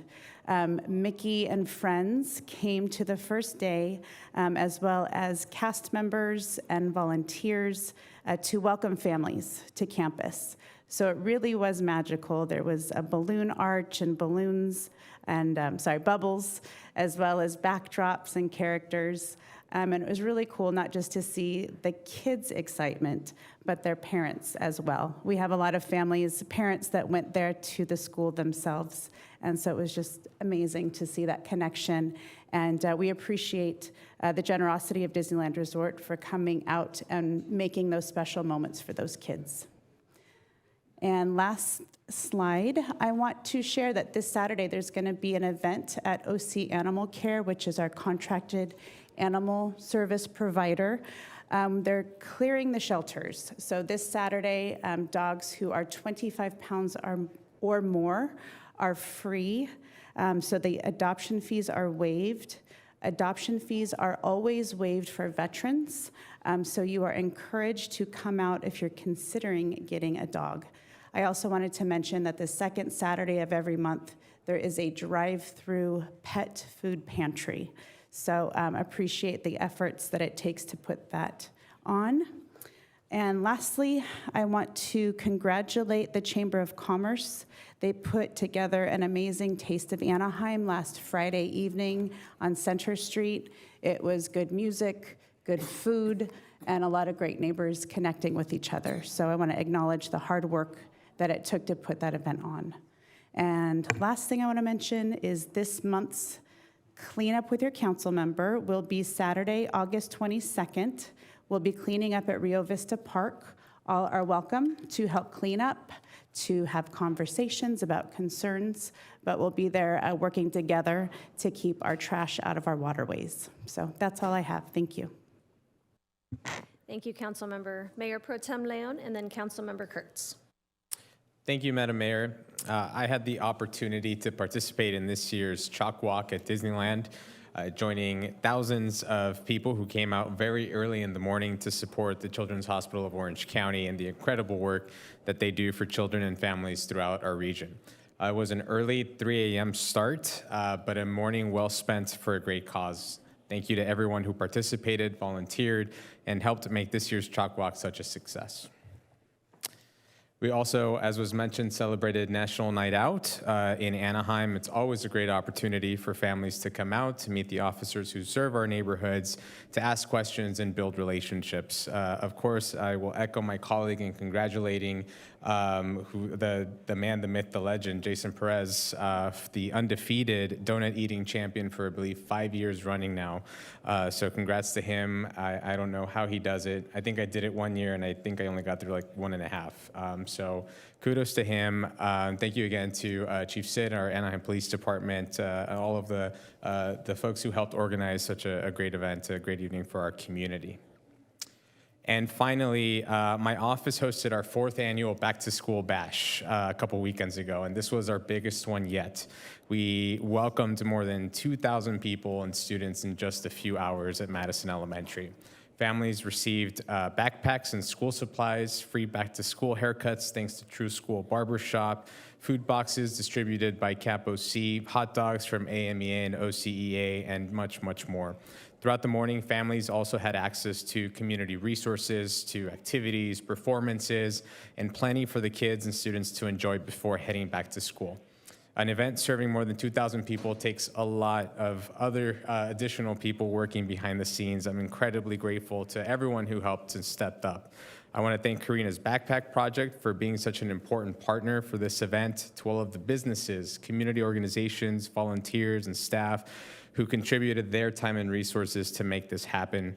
Many were there well before we opened and stayed with us through the end. And I especially want to thank my staff and our all-star volunteers, Kelly, Angie, Patty, Richard, Miranda, Ian, so many more. We couldn't do it without everyone. I also want to especially thank the Anaheim Elementary School District, along with Principal Brown, the staff at Madison Elementary School, including Santos and Marcos, members of the custodial team, for opening their campus to us and working with our team to accommodate an event of this size. I know there was a number of different city staff that was there as well, clerk's office, our chief Sid, PD, Public Utilities, acting general manager was out there as well, and I probably missed a few others, but I appreciate everybody coming out to this. And 4 years into the Back to School Bash event, I'm incredibly grateful for what this event has become, for everyone who continues to help help us make it possible. And to all the students across our community who have already gone back to school or are getting ready to head back, I hope you have a great school year ahead. To all of our teachers, to our educators, our school staffs, thank you for everything that you do for our students throughout the year. And I know my staff is not going to like when I say this, but we're already looking forward to year 5 and making next year's Back to School Bash even bigger and better. Thank you, Madam Mayor. Thank you so much, Mayor Pro Tem. Campos Kurtz? Thank you, Madam Mayor. I don't have any slides. And Mayor Pro Tem, you did exaggerate a little bit. We didn't have to be there at 3. 3:30. Don't exaggerate. But just want to say I also had the opportunity to welcome over 7,000 walkers, along with Mayor Pro Tem, welcome them to the Chalk Walk and to Anaheim. It was a crowded early morning. Just wanted to mention one thing. For those of our residents who have not had the opportunity to attend a gardening class at the Anaheim Public Utilities new Sustainability Center, I highly recommend it. The class will teach you how to plant native plants that don't take as much water, grasses that don't take much water. Actually, some don't take any. And they hold these classes about once a quarter. Be on the lookout. They're always posted on the Anaheim Public Utilities website. They're free. They're on a Saturday morning. It does take all morning, but a great class, great instructor. So thank you, Andrew, for teaching the class. Thank you to Public Utilities for putting it on for our residents. And that's all I have. Thank you so much. Councilmember Rubalcaba? Thank you, Mayor Aiken. Clerk, I do have a couple of slides, but before that, I'm just going to mention that I was born and raised in Anaheim, and I have the great honor of representing District 3, which is home to 50,000 residents. I'm the first Latina to represent my district, which I do proudly. And I know there were a couple of people who mentioned that we may not have equitable representation in our city, but we do. I take that very seriously, and I know that there's many council members on this dais who do that as well. So with that said, I would also like to mention that I'm grateful, and Matzel here is a witness to this, that we were able to vote in unanimously August as Chicano Heritage Month in the city of Anaheim. We're only the second city in the state of California to recognize our Mexican-American community. And I would like to also highlight the fact that I sit on the Fair Board, but we had the great honor to invite Dolores Huerta, who checks many boxes. Not only did we honor her here for Women's History Month, but we also recognize the fact that she has been a champion for labor. She's also been a champion for Chicano movement, and we were proud to have her in our presence this past Sunday at the age of 93. She's sharper than I am at 47. So, next slide. I also want to mention that we do have an exhibit in recognition of Chicano Heritage Month at our downtown community center, which is also our senior center, which was mentioned earlier today. And thank you, Shawnee, and your team, because you have made this initiative a priority. We also have murals that have gone up in our city specifically around Chicano Heritage Month. And I will also mention that we are working on the mural at Little People's Park to figure out a way to preserve that history, because the Chicano movement back back in the 1970s was something that was significant in the city of Anaheim. So I want to make sure that we recognize this, and if you have not already taken the time to visit this exhibit, I ask you to please do so, because there are a lot of very talented Chicano artists that are in our city, and they deserve for their art to be seen. And then, as many of our my council colleagues have mentioned, we did have National Night Out, which is a police officer hosted event that is throughout the nation. I had the great honor of attending with many of my council colleagues as well as my family, and it was a night to celebrate not only community but public safety, as well as being with people who are not only from District 5. It was in District 3 last year, but I was happy to go to District 5 this year. But many of our District 3 residents and families were also in attendance, so I wanted to highlight some of them here. And I know he's already been mentioned several times, but Jason, the reigning donut eating champion, I think he ate a dozen Krispy Kreme donuts in a minute and 40 seconds or something like that. So, and he still ate dinner. So I'm just going to mention that, which I think is amazing. Next slide. So I also do want to apologize to the senior community, because I know that we had a speaker here who actually is my nominee for my senior position. So I'm happy that she's already very active in the district. But we do host a backpack drive, and I am proud to say that we did give away 600 backpacks to our local youth in the city of Anaheim. We had families who attended on July 25th here at Center Greens, which is one of our newest parks in the city. We did have a car show, which did take up some of the parking, so I will be aware of that inconvenience in the future and not host it on a Saturday that will impact our seniors. But in all honesty, it was something that was with good intentions. We had local car club, which I partner with this for this event every year. With that, we were able to not only host families, but we had many of our city departments, including fire, public utilities, public works. We have our interim public utilities director, not Dooku, but doing very well in the current role, who was also there on a Saturday in very hot weather. So I just want to thank them. We had the school districts who were also in attendance. We had a person or a barber volunteering to give haircuts to our students who were going back to school. So it was a really great day of community. And I also want to thank our youth engagement from the police department for giving away hot dogs, and our local Starbucks for hosting refreshers. So we did get to see a lot of families participate in this, so thank you for everybody who attended.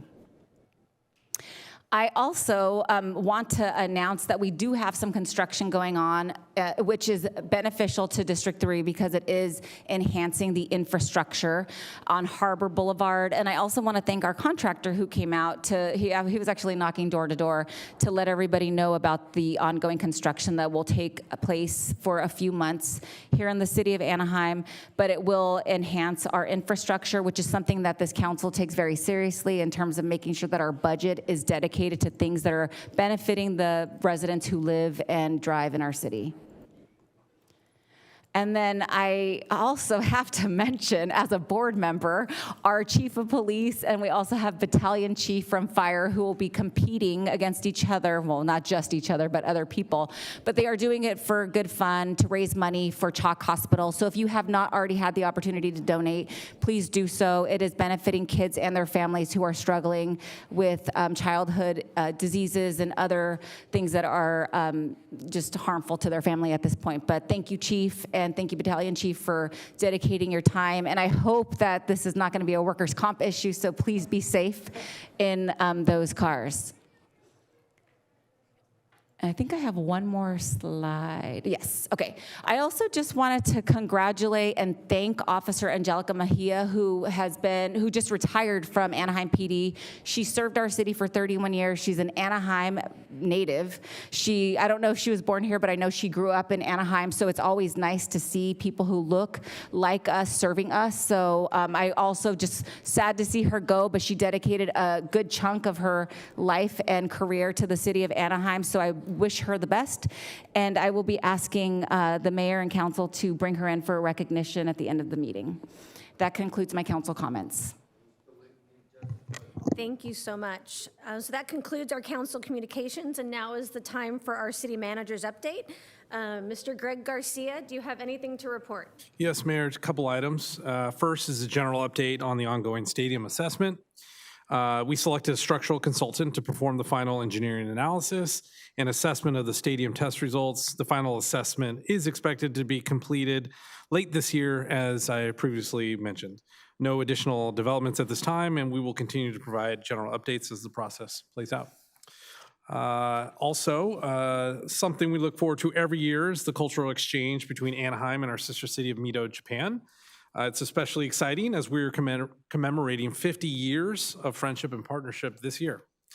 Starting this Friday, we'll be hosting 6 high school students from Mito, Japan. They'll be staying with Anaheim host families and visiting various landmarks across our city, including the Museo, Anaheim Fire Station, the Sustainability Center, in addition to going to an Angels game, Disneyland, and more.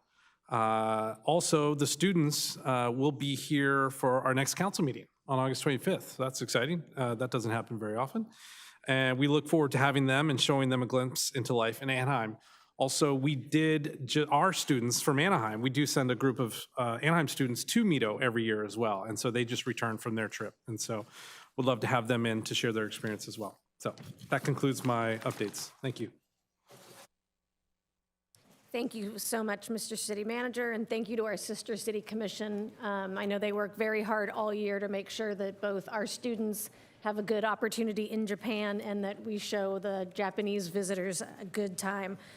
So thank you for all their hard work.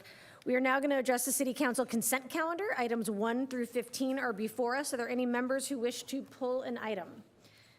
Councilmember Maas? Item number 4, please. Mayor Pro Tem Leon? All right. Anyone else besides Councilmember Maas pulling an item? Okay, can I have a motion to move the remainder? We have a motion and a second. Please vote. The consent calendar included item number 14, which is ordinance number 6627, a ordinance of the City of Anaheim, the ordinance of the City Council of the City of Anaheim approving development application number 2026-00022, adopting amendments to Title 18 zoning of the Anaheim Municipal Code to implement the 6-cycle housing element and maintain consistency with the state housing law, and finding and determining that this ordinance is not subject to the requirements to prepare additional environmental documentation per CEQA guidelines, Section 15061B3, and California Public Resources Code Section 21080.085, because it will not have a significant effect on the environment. And the vote is 7 ayes, no nays. Motion carries. So item number 4 was pulled by Councilmember Maas. Would you like a staff report? Thank you, Madam Mayor. I don't need a full staff report. I'm hoping you can share key findings in this report and how they've been addressed. Sure, of course. Again, my name is Brian Bielner. I'm the Acting General Manager of Public Utilities, and with me this evening is Craig Parker, our Assistant General Manager of Water Services. The report before you this evening needs approval by City Council for the Acting Public Utilities General Manager to respond to an Orange County Grand Jury report. And there were several key findings. I'm going to ask Craig Parker to delineate those key findings for me tonight and what our responses are to those key findings. Thank you, Brian. Okay, there were multiple findings in the report. The ones that the Anaheim had to respond to are in your staff report. So I'll go through a few of those. So one of them was that PFAS is a widespread and contamination that has been detected in Orange County groundwater. Community water systems are required to report PFAS monitoring in their annual consumer confidence reports. So Anaheim agreed with that finding. And we have complied with all of that. The second one that we had to reply to is Orange County Water District has taken a proactive leadership role in addressing PFAS in Orange County groundwater basin through PFAS treatment implementation varied across local cities and water districts. Anaheim has agreed with that finding as well. We have taken a proactive leadership in addressing PFAS in a collaborative manner.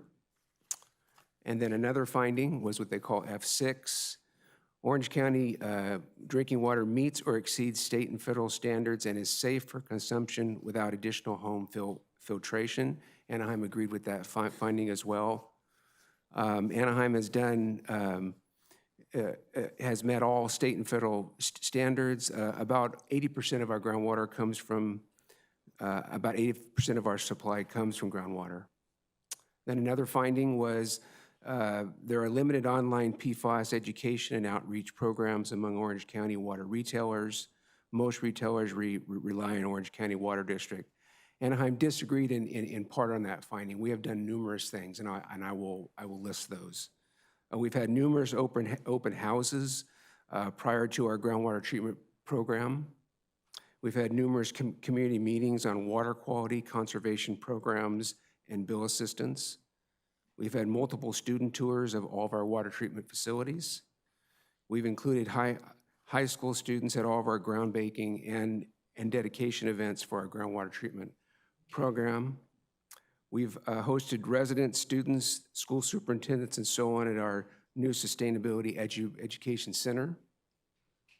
We've hosted regional events such as OC Green Expo, which talks about water sustainability and so on. Hosted Water Awareness Month every year and talked about all these issues.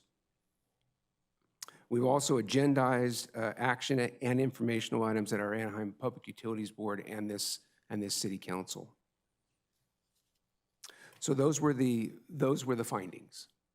And I would just also like to point out that the Orange County Grand Jury did call out Anaheim specifically as an accommodation for our work on PFAS treatment.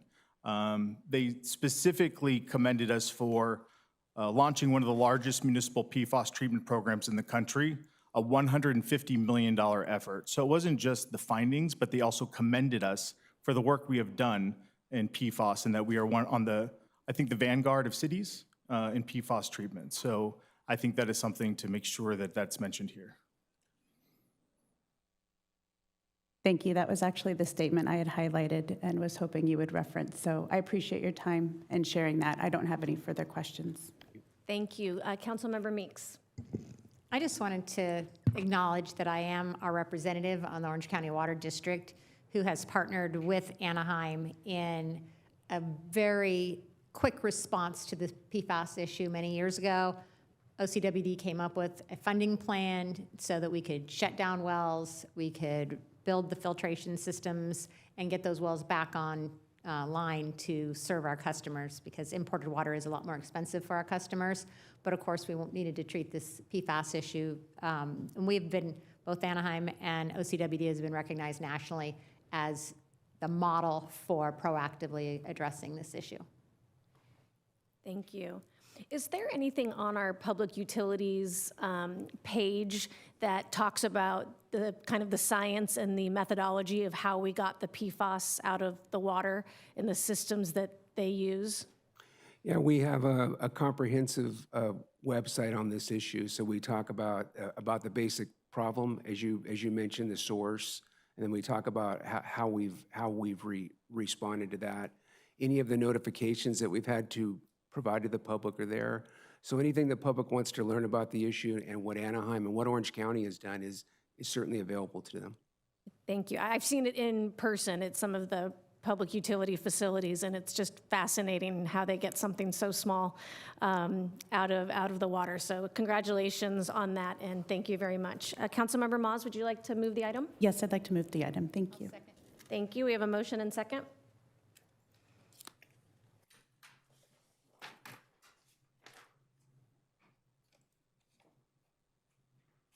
The vote is 7 ayes, no nays. Motion carries.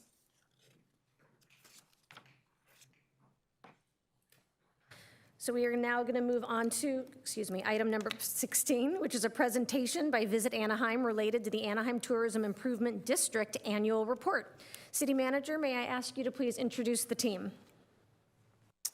Thank you, Mayor. This item will be led by our Mr. Tom Morton, Director of our Convention Center, and also the Visit Anaheim team as well. Tom, are you going to introduce the team? Yes, that is a yes.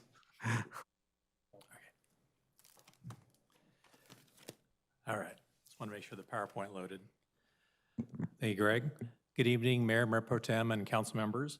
As requested by Councilmember Campos Kurtz on June 9th, City Council meeting, Visit Anaheim will provide a presentation on the data that is collected and how it is used. So with that, I would like to introduce Scott Auckland, the Chief Marketing Officer of Visit Anaheim, to provide the presentation. So Scott, just tell me when to advance the slides. Perfect. Well, good evening, Mayor Aitken and City Council. Thanks so much for having me here today. I am the Chief Marketing Officer for Visit Anaheim, and I'm here tonight to talk about something that we all care very deeply about, which is how we make our marketing dollars work harder to protect every TID dollar that is generated, and then also how we go about proving that it's working. Our industry, tourism marketing, is in the middle of a real evolution right now in data and analytical capability. We've always known that our campaigns were driving visitation, but what's changed is how much more we're able to understand about how that visitation actually is showing up in our market. So what drove it, where those visitors are coming from, how long they stayed, and a whole lot more that we'll talk a little bit about tonight. Anaheim is at the forefront of that shift, and that's what I really want to talk about and walk you through this evening, where we can trace how every dollar is spent on marketing all the way through to a visitor's footsteps right here in Anaheim. So not just whether they're clicking on an ad, but whether they're actually showing up. And I want to start with the intent behind every one of those dollars as just a level set. Every single marketing dollar that we spend is driven by one goal, and that's to book overnight visitation. We're getting better and more efficient at that every single day. And the math on it is also bigger than what a lot of us might think. If we were able to have every visitor stay in Anaheim just one additional night, we'd be looking at an additional $800 million in hotel revenue flowing through our city. So that's one more night per visitor across our entire visitor volume of $800 million. So when we look at this isn't just a marketing budget, it's a true revenue engine. And tonight I'd like to show you those engines gauges. Tom, if you could move forward one slide. No, this is perfect. So we wanted to put Visit Anaheim together as if it was a puzzle for you. And as you can see, we are much more intricate than some people might realize. So you can see here on the slide, we have everything from finance to community relations to operations. But tonight, what I'd really love to talk about is those areas that are highlighted in teal. So that's our leisure marketing efforts, our meetings and convention sales and marketing, our media relations, and our business intelligence. So those are really going to be the pieces behind everything that I'll be talking about tonight and the data that we'll be sharing. Next slide. So how do we know that this is working? Well, last year, our campaigns generated 117.5 million trackable impressions. Now, it's important to also mention that we generate way more impressions than this as an organization, but this is the number that we're actually able to track with a new attribution data platform that I'll also be discussing this evening. Now, this is a huge number and tells us how vast our reach ultimately is, but this is what is actually able to be tracked. Tracking impressions, though, don't tell us how many people actually showed up who were exposed to our creative and our marketing efforts. But thanks to this new attribution platform, we're getting closer and closer to having more clarity to answer exactly that question. And what we can now say for the calendar year of 2025 is that for every 1,000 of those impressions, we can measure 9.5 actual visits to Anaheim. So the impressions are no longer just a vanity metric. This is 9.5 real visits per 1,000 impressions. So these are real people, real trips tied back to a specific campaign dollar. We're measuring outcomes in the form of visits, spend, and ultimately what's coming back to our city. And also important to note here is that these visitors are offsetting nearly $9,000 in taxes per household in the city of Anaheim. Next slide. So not every dollar is also supposed to do the same job. And so I wanted to share with you this slide, which is really intended to show the full guest journey. So this is everything from awareness to inspiration, consideration, and booking. And because an awareness campaign isn't always intended to book that room that same day, but it's supposed to make that booking possible later on in that traveler's journey. And I want to walk through what each stage actually means here. On the awareness side, we're looking at things like earned media, connected TV, and social media, and I'll define each one of those quickly. Earned media is coverage that we don't pay for, so things like press, national segments, organic stories that are getting picked up by the news.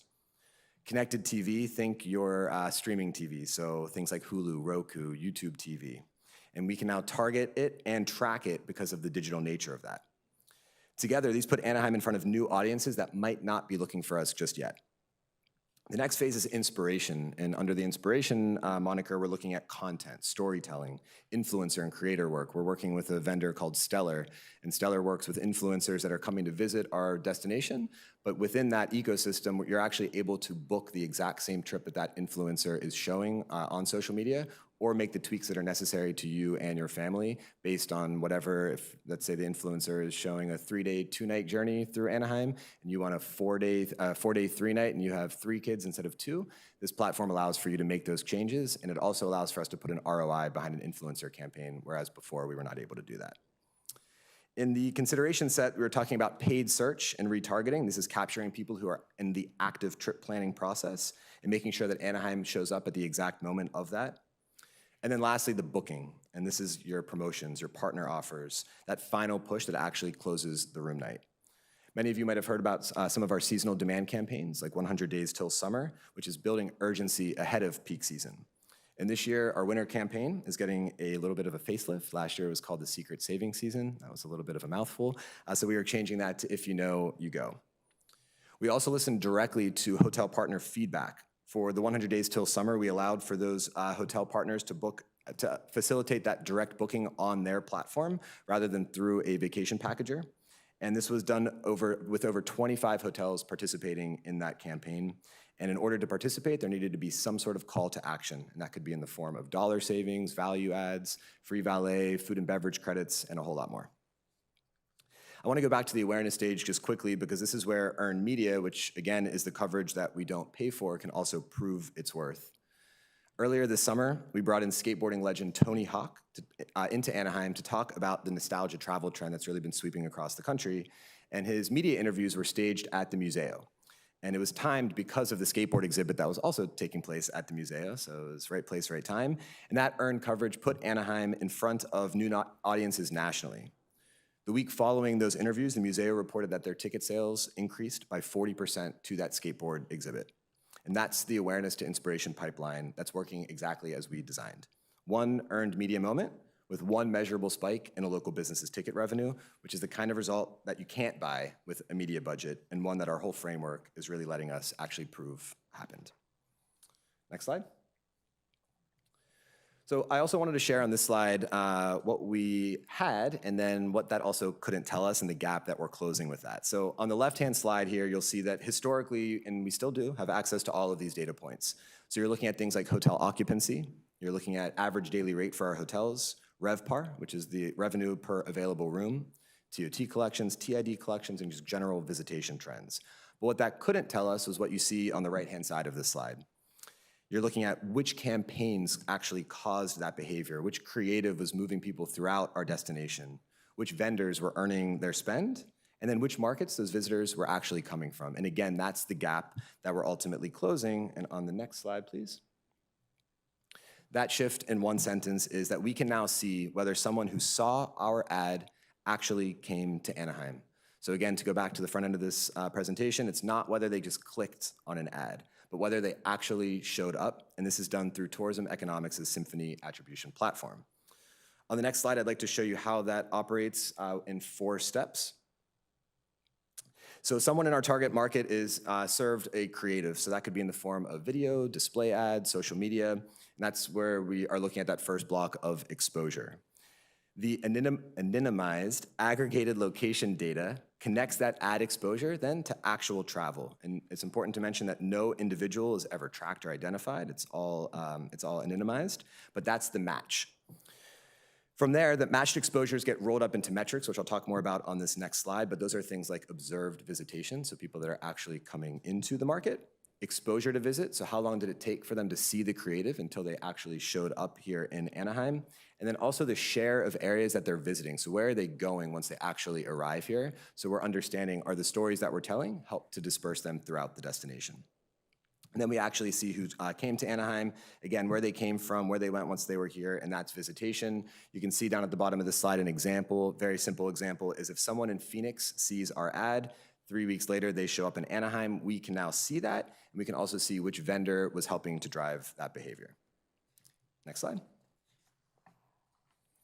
So none of this matters if it all just sits in a dashboard though. So every metric that we pull is driving a real actual decision. So these are some of the metrics that our team is looking at on a daily basis. You're looking at things like comparing creative against one another, and we're able to cut underperforming ads faster than we ever have before. Vendor versus vendor. So we're reallocating spend based on who is delivering the results, and I'll walk you through that on the next slide in just a moment. Visit rate per 1,000 impressions, which is what I touched on at the beginning of this talk, which is our efficiency yardstick. Source markets, so which markets are performing, which vendors are winning, and where. The onward travel in the market is informing our partner and district level strategy, and then that time from exposure to visit. So again, how long it's taking for them to see something to actually arriving here is telling us exactly how far in advance we need to place media ahead of booking windows. And again, we're seeing this in near real time so that we can pivot mid-flight and not waiting for a year-end report to find out that something might not have worked. Next slide, please. I thought it would be important to show you a real case study example of this. This was something that our team was extraordinarily proud of last year. As a level set, I'll walk just briefly through programmatic media. It's a core piece of our marketing strategy. And to define programmatic media, it is basically advertising that is bought and placed automatically through software and real-time bidding rather than being negotiated manually. And this lets us target specific audiences and optimize our spend across many placements all at the same time, way faster than we could ever hope to do manually. So last year, about mid-year, we brought in a second programmatic vendor to compete head-to-head with a longtime incumbent that we had worked with for a number of years. And for the first time, we were able to measure both on the exact same third-party, unbiased resource that I just walked you through, which is the Symphony Attribution Dashboard, rather than letting vendors do what I like to say of grading their own homework. Vendors don't like to give themselves anything other than an A or a B, as I'm sure you can probably imagine. But for the full year of 2025, we spent 75% more with the incumbent programmatic media vendor. So that generated nearly double the impressions of that of the challenger, which you can see here on this slide of 63.2 million impressions versus 30.8 million. But the observed visitation was nearly identical. 656,000 visits for 609,000 visits, meaning the challenger delivered double the efficiency, 10 visits per 1,000 impressions versus 5 on the same tactics with the same creative, independently measured. So what that actually means for us here in this room is that the challenger didn't get more reach, but it got us more visitation than the incumbent, ultimately for less investment. So for every dollar that we move from the incumbent over to the challenger, we were investing in more observed visitation, more real people that were actually traveling here to Anaheim with fewer marketing dollars spent. And this is exactly how, even with some of our budget that was recently reduced, we've been able to maintain, and in some categories even exceed, our visitation results. And this is what efficiency actually is buying us, the ability to do more with less, because we really do know precisely which dollars are working and which ones are not. Next slide. Ultimately here, the data told us something that we didn't necessarily want to hear. It wasn't that the longtime incumbent was underperforming per se, but the challenger was outperforming.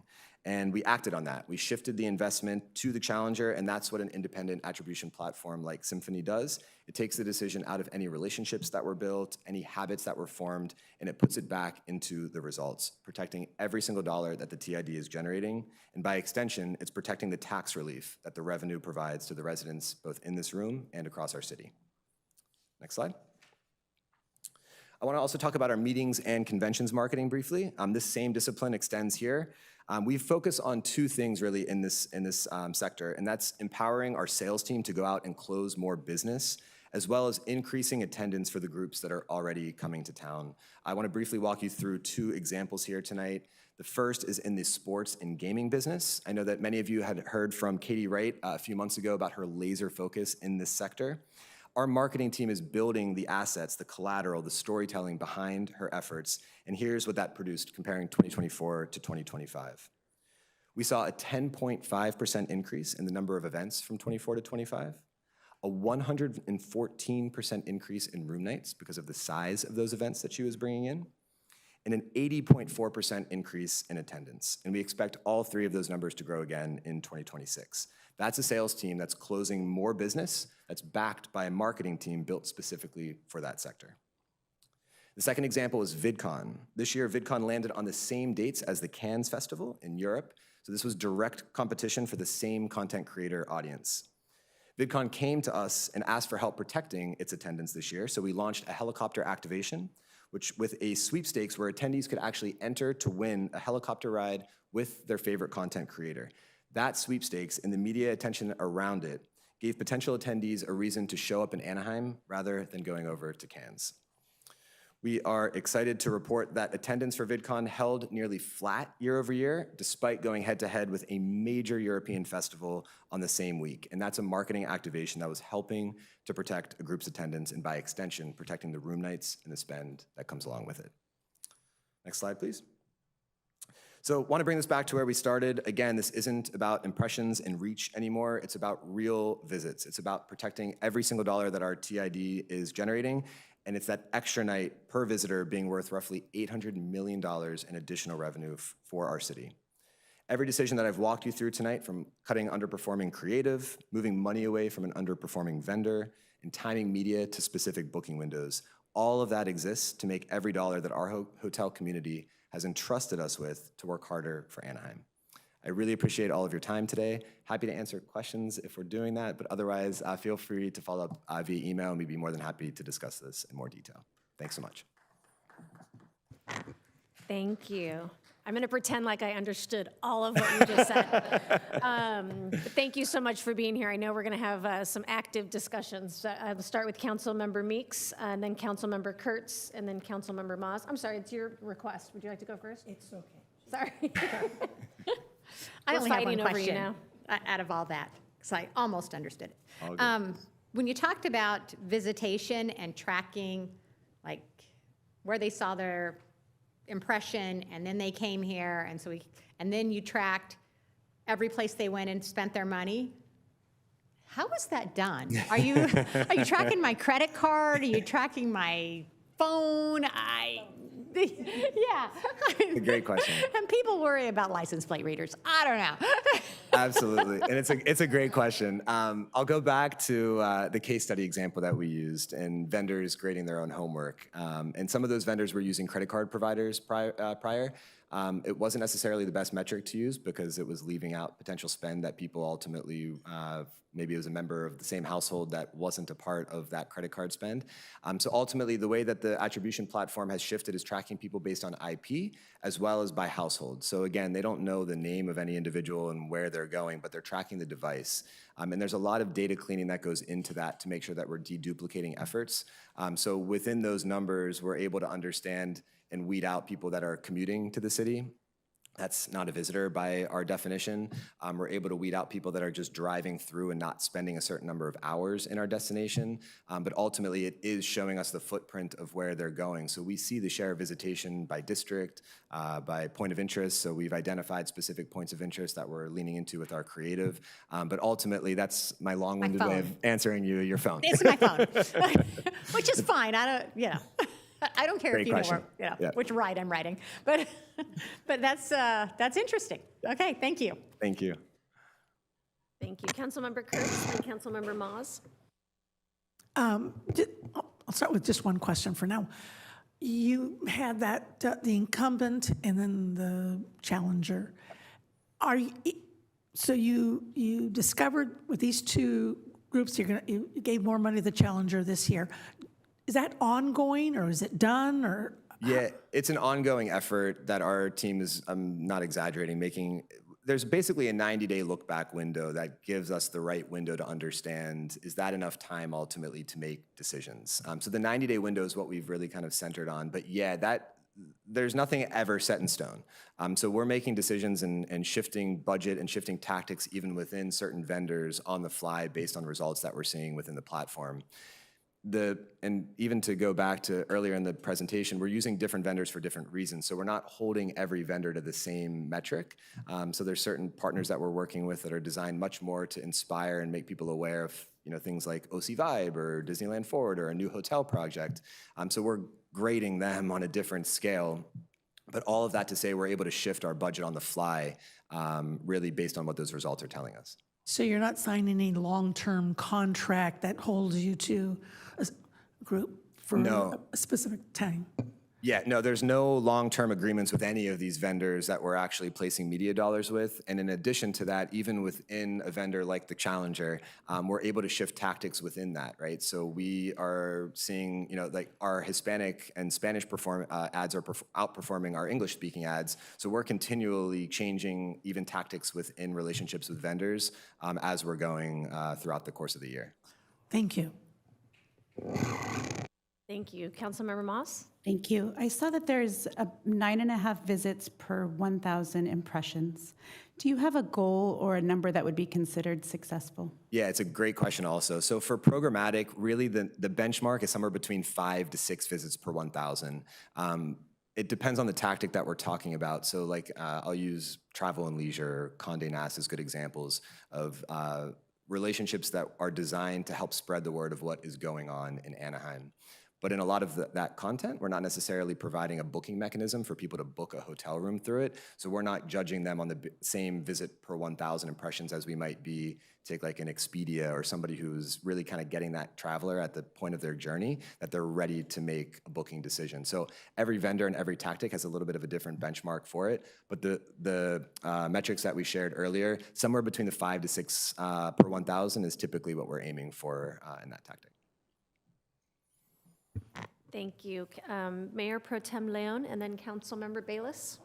Thank you, Madam Mayor. Thank you for the presentation and the ongoing just relating of information to us. I want to dovetail off my colleague when you're talking about the incumbent versus challenger vendors from a fiduciary responsibility standpoint, which I know has been a topic of conversation here on the dais over the last few years, especially as it relates to the effective use of taxpayer dollars or public dollars.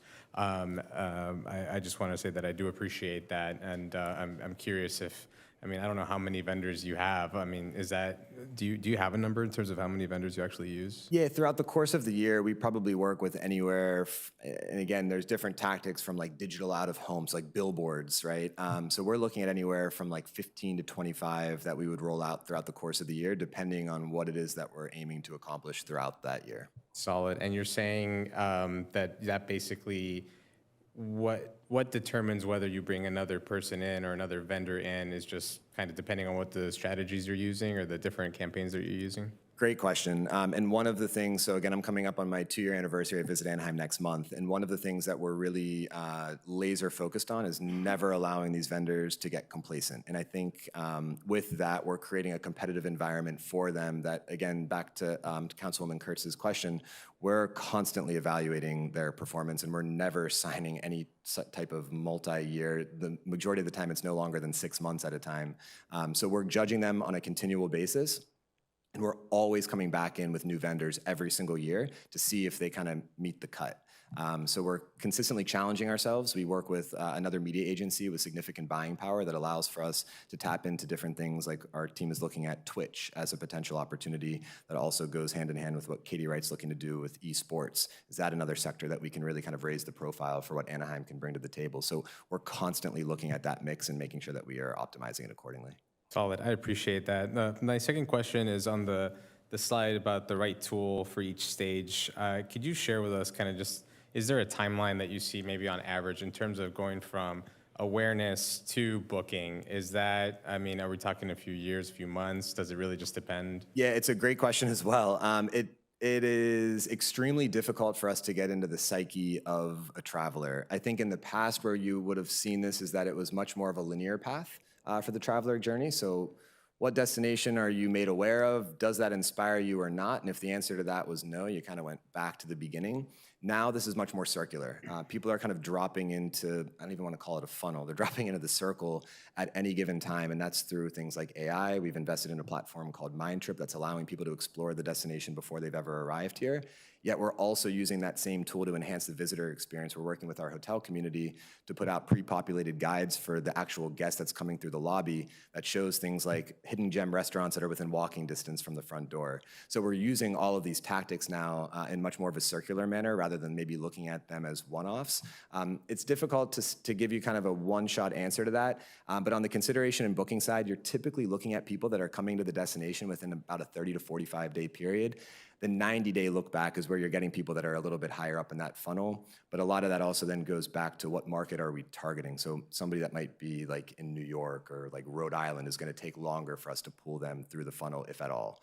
So we're looking at that mix and kind of judging it accordingly rather than kind of looking at it linearly through just one lens. Awesome. And then I'm maybe getting a little bit into the weeds, but I'm just curious, in terms of like the audience that we're targeting, do you, I know that we've had conversations in the past about how our primary market is Canada, Mexico, all these sort of international places.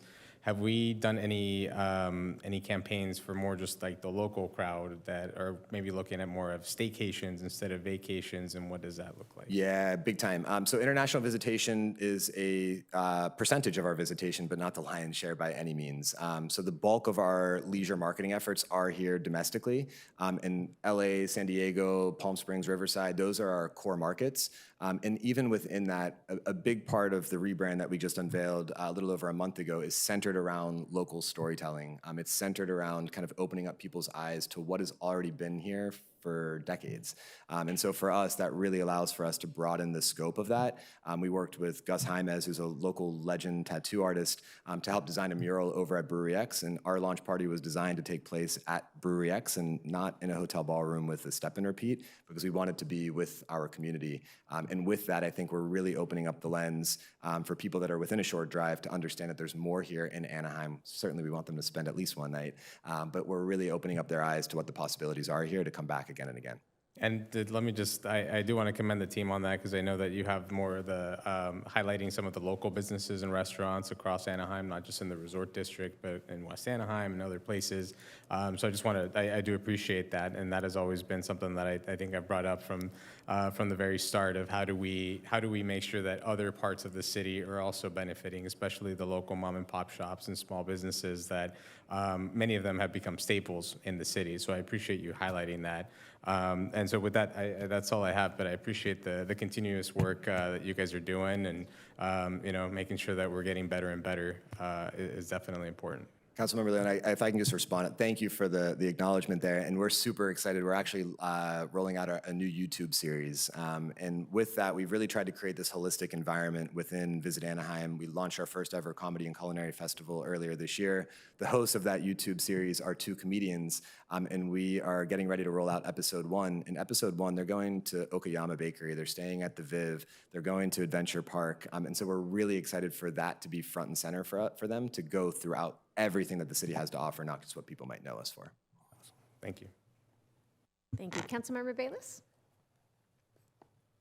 Thank you. First, let me give some, maybe some credibility to Mayor Pro Tem's question, which was, I can tell you, I mean, this might be a little bit too much information about me, but I was watching the Roku TV, and I did see your guys' ad here locally at my house. So they are definitely, we're seeing ads here locally for. But are you staying more than one night? Yeah, well, you have a point there.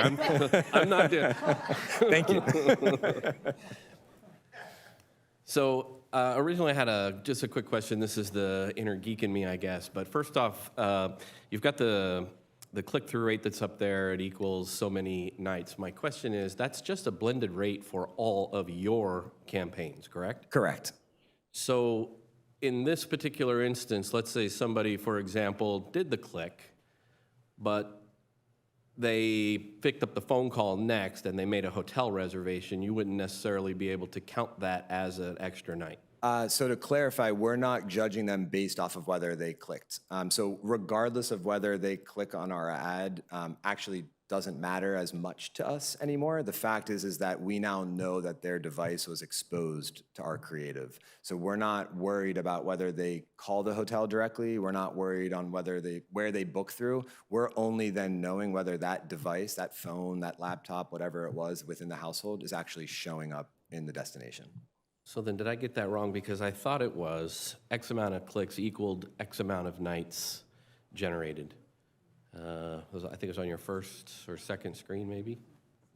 Those are 9 point- impressions. Yeah, so impressions are different than clicks. So with impressions, it's basically how many people did we reach? How many people were exposed to the ad, not clicks. So in the past, you're absolutely right. We were worried about how many people were clicking through to any type of booking platform, right, for us to be able to track that. This has completely changed the entire game for us, where we're not necessarily worried about them clicking on the ad, only whether or not they were actually exposed to it. And by exposing themselves to that ad, we're then able to know when they show up. Okay. So I'm going to ask a real technical question Please, here, yeah. because I'm curious. I understand what you're tracking on the back end, but when somebody pulls up to your website and they're using an app, say, DuckDuckGo or something that's restricting the information for tracking, how are you able to track that, or is that just a lost data point? Great question. We lose them. So we it's a perfect question. So earlier this year, we instituted a new cookie platform that does allow, we lose people that are coming to our website. However, with that though, we're not only tracking people that are coming to our website. I would love for 117.5 million people to come to our website, but they're not. That is coming across so if we're working with TripAdvisor, if we're working with Expedia, if we're working through these programmatic vendors that I was walking you through earlier, as long as we're putting UTMs and pixels on that, and not every vendor allows that either, but the vendors that do, we're placing it. And so ultimately, yes, you're completely correct that if we're relying on just website visitation to track people that are coming to the market, we are losing visibility into them. But through these other channels where those 117.5 million impressions are coming from, we're able to really understand and know exactly where they're. Now, if they decline it through those channels, again, we're losing. So the good news of that is that we're probably underreporting what is actually coming into the market, but we're still factoring that in when we're looking at things like benchmarking against the competition. Okay, and I will say, I think competition is good, so it's good you're out there, seeing the vendors that are out there, because you definitely don't want people doing their own homework, as you put it. Definitely. I just want to ask one last question. I saw the last one was it $800 million in extra days? Yes. I just did some simple math here real quick. It wasn't real simple, but I said at an average room rate of $450, I came out with 4,650 room nights a day. So I was ready for this question. Okay. We have 8.6 million overnight visitors that are currently staying 2.17 days on average. That's both domestic and international. So if we were to increase that 2.17 to 3.17, and we take a look at our 2025 lodging revenue, which is 1.7 billion. Yeah, you're probably, yeah. Okay. I get it now. Thank It's you. about $92 per visitor in hotel revenue. That's all right. With that, I'll just end this. I know marketing is incredibly important. I know we need it, but I'm never sure which comes first, the chicken or the egg. So Totally thank fair. you very much. Thank you for the questions. Thank you. Councilmember Kurtz and then Councilmember Rubalcaba. It's not another question, you kind of answered it. Much of your job goes to booking conventions at our convention center. So as part of your program for folks to add on, making Anaheim so attractive that they're adding on another night or two, or bringing their families, because now their families can do things other than go to the park. Am I reading that right? 100%. Yeah, we're hoping that we can inspire those people that are coming here for maybe what would be a 2-day or a 3-day to stay through the weekend, to stay for one extra night. And ultimately, that's exactly what the strategy is, by kind of opening up their eyes to the possibilities on whatever their interests are. And a big piece of that is focusing less on demographic information and more on affinities. So focusing less on the fact that somebody might live in Phoenix, but if I don't know, you're 98 years old and you live in Rhode Island, but you love breweries, well, we want to let you know that we've got the most breweries in Orange County to inspire you to come on that next conference that you're coming to spend one more night. Okay. I'm laughing at her comment over here, not laughing at you. A 98-year-old wanting to go to a brewery. Maybe that's why they're 98. There you go. I had one more question, and you made me lose my thought. Again, I thank you for the presentation. It's amazing how you track. I wonder how I was tracked when I went on vacation. But thank you very much for coming in and making the presentation. I really appreciate it. We appreciate the invitation. Thank you. Thank you. Councilmember Rubicalva, and then go back to Councilmember Maz. Thank you. So I just want to, well, first of all, I'm going to say you're here for 2 years, so you missed the fun that we had before you arrived. But I also just want to thank you guys for providing some more information on how you are marketing, because that's a big part of what we do. And our TOT is really tied to the work that Visit Anaheim is doing, so it's very important that we're seeing, I measure results in how our TOT is rising or maintaining and not really on the marketing. I appreciate that, and I love to see how it's all made, but it's really the results that speak for me, at least. So thank you for coming in and giving the presentation on that. And I also just mentioned, I was just in Portland, and at the airport, they have Visit Anaheim marketing materials there. So I think that's really beneficial as well, and it shows the reach that we have beyond just, local markets too. So thank you. Question about your branding. Yeah. So I missed the beginning of the presentation, my apologies, but I could hear all of the details, so I didn't see how much you talked about the branding. But can you explain the reason why you guys decided to brand? Because it's a little different, and it's just the word Anaheim, and it doesn't really give the Visit Anaheim. So that's a little bit concerning to me. It's a little bit sort of flat. So I'm just curious, what made you guys decide to go that direction? Yeah, thank you for the question, and appreciate the comments earlier as well. The rebrand for us was all about matching, I think, the excitement and trajectory that our destination is on. There was absolutely nothing wrong with our previous branding, but it was about 15 years old at that point. What we were really hoping to capture, and happy to walk you through a larger presentation as it pertains to the branding. But the color palette's much more expansive. It shows from sunrise to sunset and all the stories within it. We are ultimately marketing the city of Anaheim. We did a ton of research. We brought in an agency that you might remember by the name of Collider Lab that brought a really interesting methodology into the mix. We used a lot of that data, tons of internal stakeholder interviews, local business interviews to understand where people's pain points were, what they were looking to highlight with the destination. And certainly what we do have the ability to do, and ultimately, this brand is intended to be flexible. We have the ability to put Visit, and again, would love to show you that, Visit as the primary qualifier. For Katie Wright, we're leaning in with Win in Anaheim. For when we're out internationally, it's Anaheim, California, to let people know what state ultimately we're in, that they might not be familiar with it. But all of that to say, the stories behind this new brand are much more important to us than a color palette or a logo. They really get into what I was discussing with Councilmember Leon, which is much more of the local angles and highlighting what the blue collar, the grit, the generational pride that we've really uncovered with our residents here in Anaheim, and we're putting that at the forefront of really all of the messaging moving forward. And I appreciate the color palette and all that. I just think that when you take out Visit Anaheim, it does really, consumers are really motivated by the things that they read, and to see just Anaheim could just be a brand, but it doesn't necessarily call for action. Sure. So I think that's something to keep in mind. I think as a city, we care really deeply about how Visit Anaheim is marketing our city. So that, to me, it's a little bit of a concern. Sure. But I know you guys are probably going to be monitoring it with all of the metrics that you've put in place. But I would just say that's something that I think is probably a little bit of a miss or a concern, is just adding that Visit back in. I do appreciate the grassroots that you guys are doing. I saw the YouTubers or whatever they are, the influencers, and I think they're the two gentlemen that came to council for I will not send them here.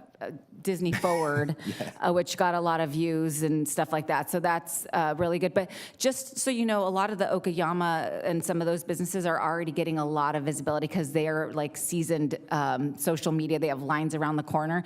But it's the smaller businesses that are like in the pockets that probably don't have as much visibility. So it's good to highlight the ones that already have a lot. But we have Colony Wine Merchant. We have En Familia, we have others that are in even the designated travel destination that we have in District 2, which is Little Arabia, a lot of those small businesses that could probably benefit from the social media. So if we can think outside of the box from the ones who are already popular, but maybe bring some visibility to the ones who could use it. It's a great feedback and point well taken.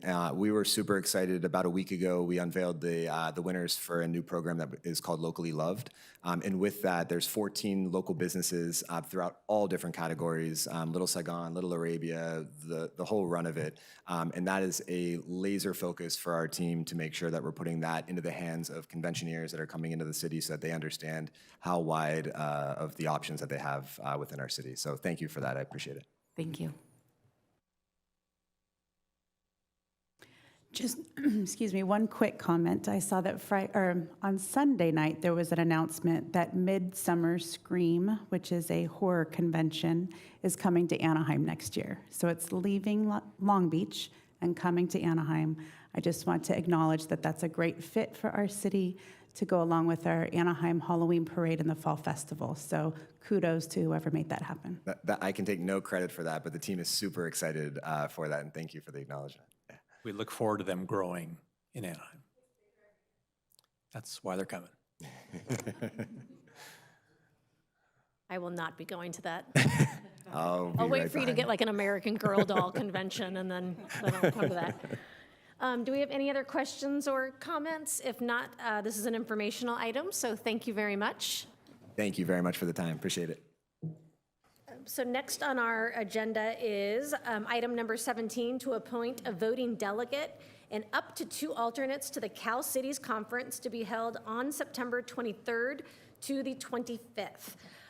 City Clerk, I had a question. So I'm on the board for Cal Cities and will be attending. Is this a voting delegate in addition to my vote? They just need also, as part of, even though you're a voting delegate as part, we also need a formal approval by the council and send that to them for purposes of voting for that. So they need a formal approval before the council. Okay. Oh, okay. Is there any, okay, thank you. I'm sorry, I just was confused about whether we needed, I was like, ooh, Anaheim should get 2 votes. I'm not against that. Oh, did you have a comment, Councilmember? Well, I was just going to nominate Councilmember Bayless. No, it'd just be the one, but we need a formal approval before council. No, I would, because I know he has an interest in it, and I think there was a discussion back when we had other appointments to kind of diversify some of the opportunities, so that was the only reason I thought it might be a good idea to bring him forward, and I think it's something he's interested in. Sure.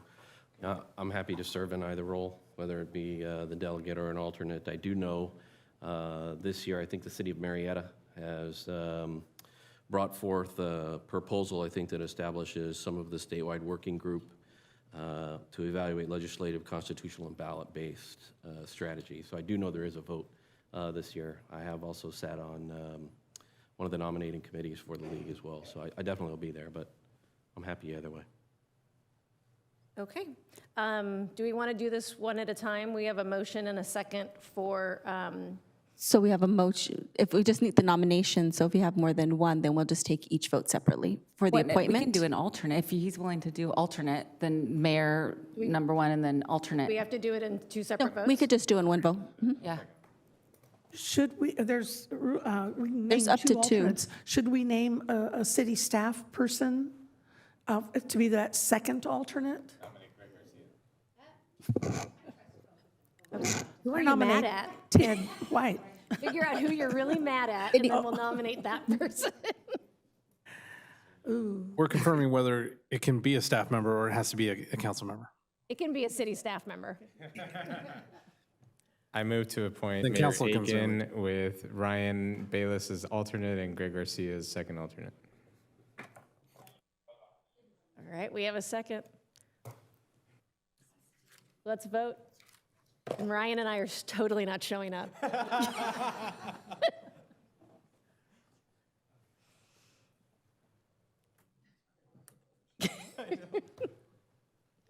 We're going to be a firm maybe the whole time.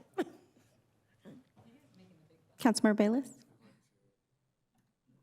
And the vote is 7 ayes, no nays. Motion carries. All right. Thank you very much.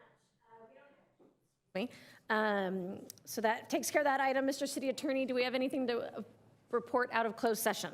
No reportable actions, Mayor. Thank you.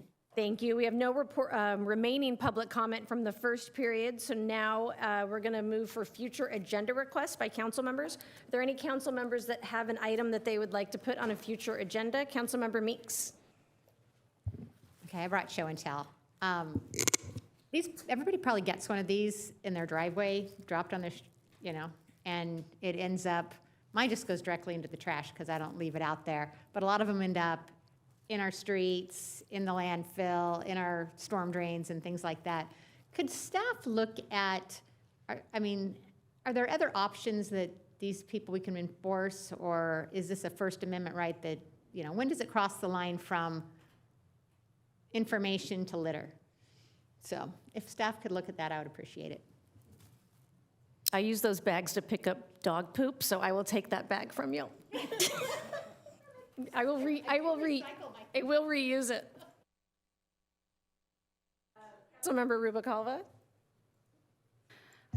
I would like to request bringing in Officer Angelica Mejia for a recognition for her 31 years of service to the Anaheim Police Department. And then I would also like to have our city attorney come back with our what we've been working on for rent control of enforcing the state rent control initiative that we already have in place and helping our Anaheim residents with solutions there. Thank you. Okay, with no other business before the council, we are going to be adjourned until August 25th.